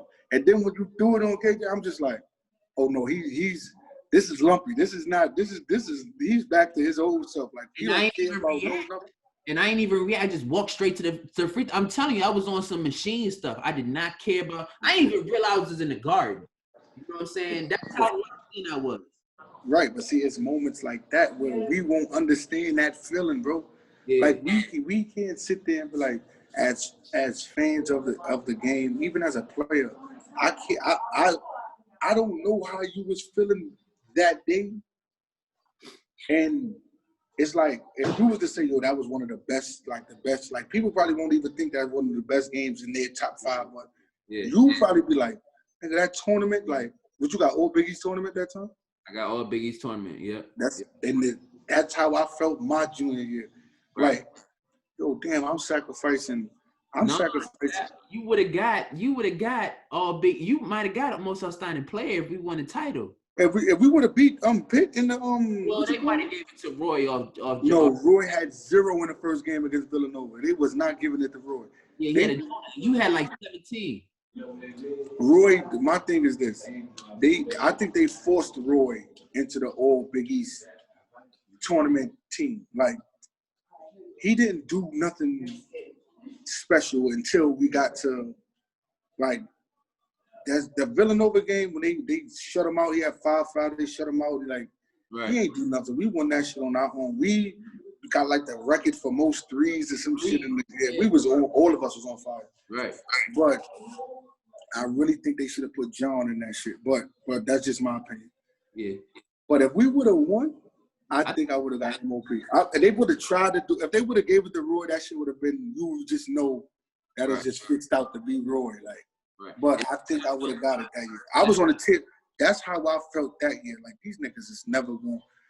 They never just gonna give me my respect in this shit. Now I gotta take it. So I just went in the garden and was just like, whatever happens from here on out, it's just gonna happen. That was my mindset. Like, I'm gonna just make sure at the end of this tournament, these motherfuckers in the Big East gonna respect my shit.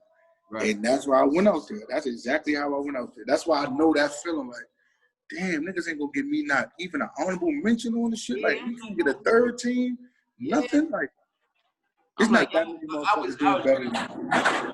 I was really in my head like, oh, y'all tripping. I'm smoking all y'all. I don't care who's in front of me. I'm just Scoop Jardine got that work too. I bumped into him too. And that because they was number 1, and that's my man, loving to death. No, for sure. They were number 1 in Big East. Wes Johnson got MVP that year. He got, Big East so Big East played the year. And they got the bye. So we played them the second game. We played every night. Day. So, so anyway, Georgetown was, for you, man, I think was a special time for you. It took a lot of growth on your behalf. Absolutely. You fought a lot. You learned a lot about yourself. A lot of shit went down for you personally. A lot of stuff. You know what Hell I'm saying? yeah. I had to go through a lot of off the court shit. Oh man. And just like even before George, like the summer before I got to Georgetown, my best friend got killed, right? And he was the one who really believed in me to really like. He told me like, "Yo, you gonna be it." Like, and he don't really talk like that, but he. So when he got killed, this is like when I got there, it was like, "Damn, bro, like you're not gonna be able to see this, like." Right. You're not gonna be able, you know what I mean? Like personally, you're not gonna be able to sit in the stands. So, and then my freshman year, my little sister got shot. Like, it was a lot of shit that was going. Then me going through a lot of shit with my nigga. I was stressing. That's why people never like they always ask me about those scratches in my head. Like that was from stress. Like that shit was that alopecia shit was me stressing. Like that shit was stress. Yeah. Because it's just a lot of shit that I had to endure even to be in that position. So when I tell people like I sacrificed for I could have went there and just been selfish. Like I just got to do this for my niggas and I'm out of here. Do this for my little sister and I'm out of here. Right. But I just went there and I sacrificed a lot for that program. And at the end of the day, it made me a better person. Like I regret some of the shit. Like I just started talking to Coach Thompson. Like I spoke to Coach Thompson maybe 4 times since I graduated in 2009. Right. And we just started doing Let me ask you, man, because that's funny you brought that. I just called Coach Thompson 2 days ago.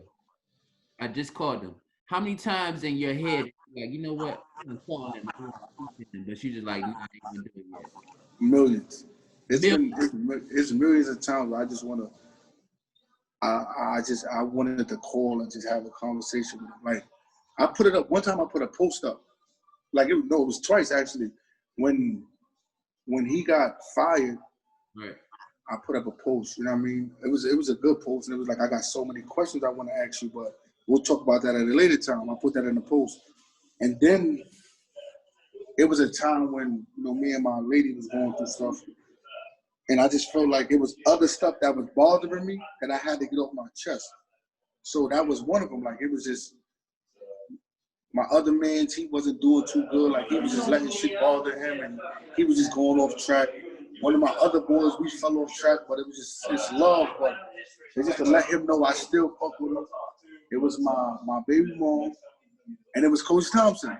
right. And it was just like, I just want to talk to you, bro. Like, I just felt like we got to have a conversation. Then when I finally saw him, Right. I saw him in Vegas.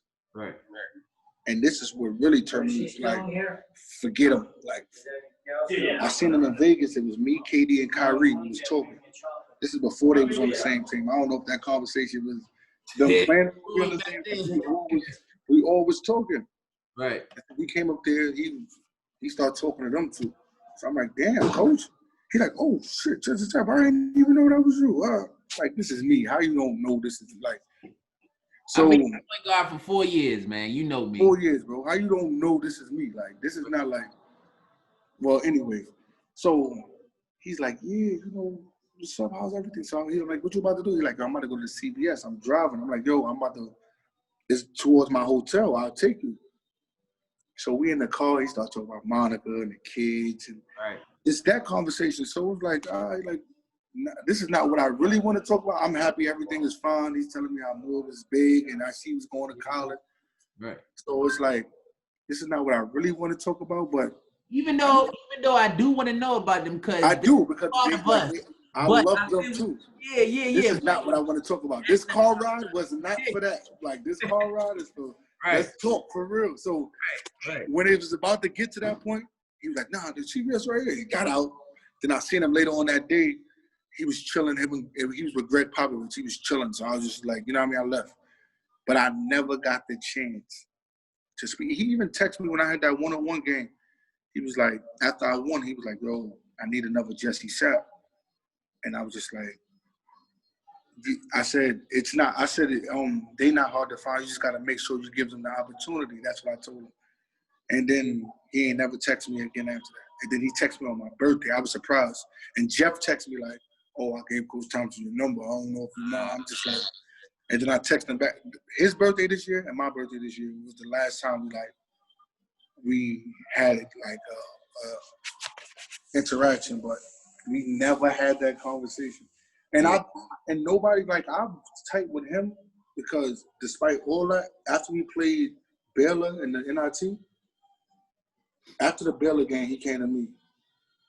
I was talking to Curtis Gerald. I'll never forget, me and Curtis Gerald. He's like, yo, what you about to do, Mom? Let's just get ready for the draft. Because Thompson came to me and was like, yo, anything you need, like as far as getting ready for the draft, I'm here. I ain't seen that man from that day until my graduation. So when we got back from that, I remember that shit like yesterday. Everybody came to my crib. We all chilled in my crib until like 6 in the morning, and everybody left. 2 days later, I went to go to the Dewan room. The Dewan was gone, like out of there. All this shit going, everything. Out of there. So I was like, oh shit, me and Dewan probably had like 2 workouts together. Like we just was doing that shit on our own. Right. And then it was just like he just disappeared on me. Like I didn't even want to do the draft shit no more. Like it wasn't for my agent to hit me like, yo, what the fuck is you doing? People looking for you, and then me signing with him, and then I have the workout set up. I didn't care about that shit anymore. Like it took me, senior year took me out the game for real. Like it let me know like this shit is not like, we play basketball. Of course, we want to make it to the league and all that shit, but it's fun for us. It's something that's fun. We enjoy playing it. We enjoy the grind of getting better. We enjoy that shit. So when you take the fun away from the game, and it becomes like, to me, political, like we know niggas ain't fucking with you, Chris. We know a lot of niggas that's in the league can't fuck with you. Right. Like to this day, there's a lot of niggas, but the politics behind it is gonna allow them to get the upper hand. But when it takes the fun away from it, I don't mind the politics. But when it takes the fun away from it, I just gotta step away from that shit, bro. Like that's my happiness. You can't. When you taking my happiness away, I don't want to deal with you. I don't want to deal, and that goes for relationships, everything. Like, if I'm not happy in it, I don't want to deal with it. Like, I'm not gonna sit there and try to force the happiness or force anything. Like, so I deal with not playing ball if I'm gonna be happy with it. And the only reason why I continued after Georgetown is because it's just like, this is for me. Like, this is no longer for nobody else. Like, I did what my mother asked me to do. I graduated college. I did everything Coach Thompson asked me to do as far as basketball. Everything I do from now on is going to be for me, like my sanity, my happiness. So me continuing to play, and then I stopped when my daughter was born because that was my new happiness. Like basketball was no longer the main thing for me. Like, right. I'd rather just watch my daughter grow and be there for her. Like, so that was my happiness. That's why I stood on. That's what my happiness is now, being a father. Like, I take pride in that shit every day that I'm on this earth. My son and my daughter, I take pride in being a father. So that's what keeps me going. That's what allows me to be able to, you know what I mean? Like, and then the older kids, like, I hate watching them play basketball. Like the younger kids that's why I'm glad I coach 13 and 12-year-olds, because to see them grow into what they're growing into, like to learn it, basketball the way they learn it is exciting. Them older kids, bro. Yeah. I feel you on that, man. Because after that 12, 13 age, it gets more serious. That 14, 15, 16, they really trying to make money and feed your family and try to figure out your path in life. So that was my next question. You played. You how many years you play overseas? Total. I played from like 7. So you did that, and that's not nothing to sneeze at. 7 years overseas is not easy. It's not easy at all, and we going for preseason workouts and to the end of the road. Like I'm to the end of the town, bro. I'm on year 10, and I'll be looking at myself like, oh my God, man. And that's tough. This overseas will burn you out if you ain't built for it. You know what I'm saying? So you did. I still got some left though. That's why I'm not mad at it, because I still like. I really think that if I go in the gym for the next like 2-3 months and I get it, I can go overseas right now and be all right. Like, I really believe that. There's no doubt in my mind. If you focus yourself on getting your body right. Right, that's it. That's basketball is like riding a bike, brother. Like, that ain't nothing. You just gotta get your body right. If you got your body right, you can play as long as you want. And I've been out of this shit so long that getting my body right is a whole season in itself. Like, I'm about to play suit. Like, that shit is. But now, even Taj Gibson told me, Taj Gibson was like, yo, bro, first of all, your win, once you 2 weeks of you just doing it the right way, your win is going to come back, which is going to force you, which is going to make you want to continue to play, and then your body's just going to automatically go back to what it was. You just got to be able to get through those first 2 weeks. That's it. Like, the death that I'm going to have, like, I'm going to have to die and come back 20 times because I already know. You ain't even like, going to be able to walk and all that.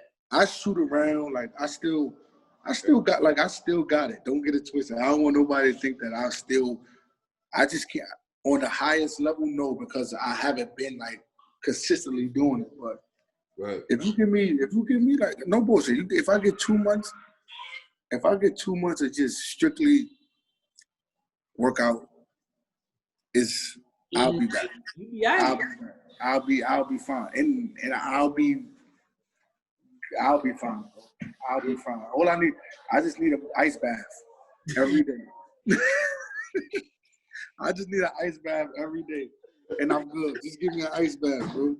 I just need that shit every day, because this body is going word, dude. Nah, but. Bro, so look, man, I don't want to hold you. We got a few more questions and we get out of here. So look, this is my thing. Now you fully immerse yourself in the community. Everybody knows Sapp, man. Everybody. Right. If you're in Harlem, if you're around that, if you in damn near the South Bronx, you got to know who Sapp is. Right. You know? So I see you moving around in the basketball community. How you still because I think that's important as well. Basketball gave you so much in terms of avenues and lanes, being able to see the world, being able to get a college degree. How do you see now? What are you doing and what are you doing as you say you're a coach to get back? Why do you find that as a passion for you? Because you said it that you love coaching these 12, 13-year-old kids. Right. Your face just lit up. And your whole face just lit up. Nah, because it's the way they like them kids is amazing to me. Like, because I look back when I was that age and where they are as far as basketball, like, it's just like, it's amazing to me that 11, 12, or 13-year-old kid can do the things that they doing. So for me to be able to teach them and them to be able to grasp what I teach and transition it to the game, and for me to see the growth is just, that's amazing to me in life and life in general. And I just be I'm just trying to lead the youth in the right way. Right. I've been on both sides of this shit. Right. And I understand that I'm not going to be able to save them all, so I can live with that. But me not trying to help them, it feels worse than them trying and then not working for them. You know what I mean? Like, is this something that you want to continue to do? Is this something that's part of your plan? This is something that I want to continue to do. Like, I want to continue to coach. I want to continue to help kids in any way possible. You know what I mean? I wanted to coach. I wanted to go back at Georgetown. They had an opening at one time. I wanted to do it, but they were saving it for John, the golden child. Right. And he took it. But I still, like, me and John talk. We talk, like, we haven't been talking as much lately due to COVID situation, but we talk a lot. And I told Fat Cat the same. I told Fat Cat, if you get a head coaching job, you better make me one of your assistants, or you ain't my brother no more. Like, I tell him that all the time. But this is something that I want to continue to do. I want to continue to help. I want to continue to make sure kids are being treated like I said, through my experiences. It helps me with, I don't want to deal with the politics of basketball. You earn your spot, you play, you take your spot. Like, you know what I mean? Like, I don't want to deal with the lies, like telling these kids lies. I got to keep it funky with them and their parents to make sure that they'll be better, or if they need to get better, that they get the proper surroundings to make them better, or the proper training to make them better. All of that. I just want to make sure that the kids don't have to go through none of the shit that I ever been through. Like, I feel like I opened the door. Like, I sacrifice kicking in the door, and I just want everybody to just run through. As many people who can. Like, I don't mind being a sacrificial lamb, but I just want everybody to succeed.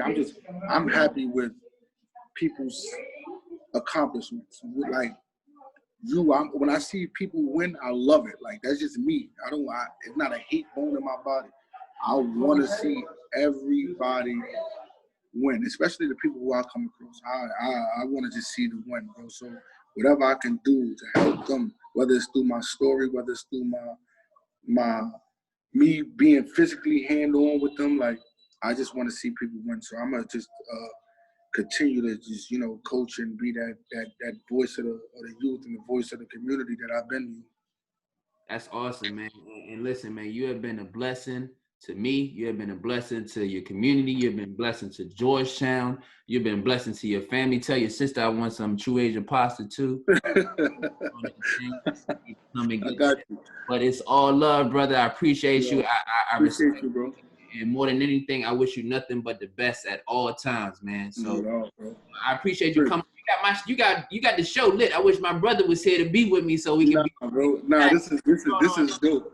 He brought on David Hawkins. He brought on Bobby Mays, and we've been on this bitch for about 3 hours. Listen, man, and I appreciate this, bro. Like I think that this is what I think that y'all doing this in the first place is dope. Like the dog talk, that whole situation is dope to me, super dope to me. When y'all did it, I'm like, damn, I wish I was a part of it. And I'm like, yo, damn, I wish I was the third host on that shit. But I'm like, nah, that's stage shit. Like that's dope. I love it. I love the fact that y'all give everybody a chance to tell their story, like as far as leading up to Georgetown, their experiences through Georgetown and their experiences after Georgetown. People don't get a chance to, like, especially for the fans of Georgetown, they don't get a chance to really tap into that side. Like they don't get that. Like they'll never have that with the Patrick Ewings, Alonzo Mourning. So they don't know what they went through back in the day. They don't know what the Iversons and I seen Junkyard Dog on here. Like they don't know what they went through because we didn't have social media. So they don't get that side of shit. So for y'all to provide this platform, not only just for, like, I see y'all had KD up here, Nolan up here. Yeah. I like to people to speak, and for the fans to get a chance to see the other side of the people who they really love, man, is dope. So again, I commend you. I commend A-Free. Get well soon, my brother. I love both of y'all. Y'all my little brothers for real. This is no play. This is not for nobody's funny low. This is all we talking. I'm never gonna talk to you again.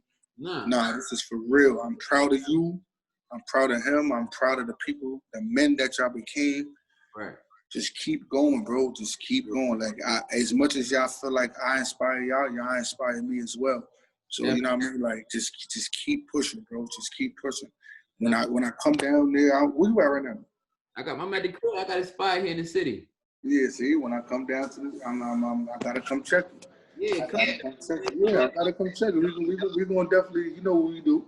I'm gonna come check you. We gonna chill out. Definitely. So definitely, hey man, I appreciate you coming on. I appreciate you. It's all these news, man. I feel like it was a lot of stuff that we talked. A lot of stuff that I think the people need to know about, Sapp. And me personally, I was looking forward to this.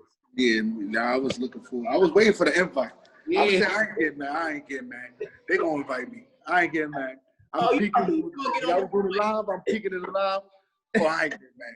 I ain't getting mad. They gonna get me. Nah, but I was really looking forward to having a conversation with y'all. But Austin couldn't make it. But I'm happy that I'm kind of glad it was just me and you. Yeah, it was meant to happen like this. You know what I'm saying? I think that's something important. We gotta stay connected, man. I love to have you back and get you some.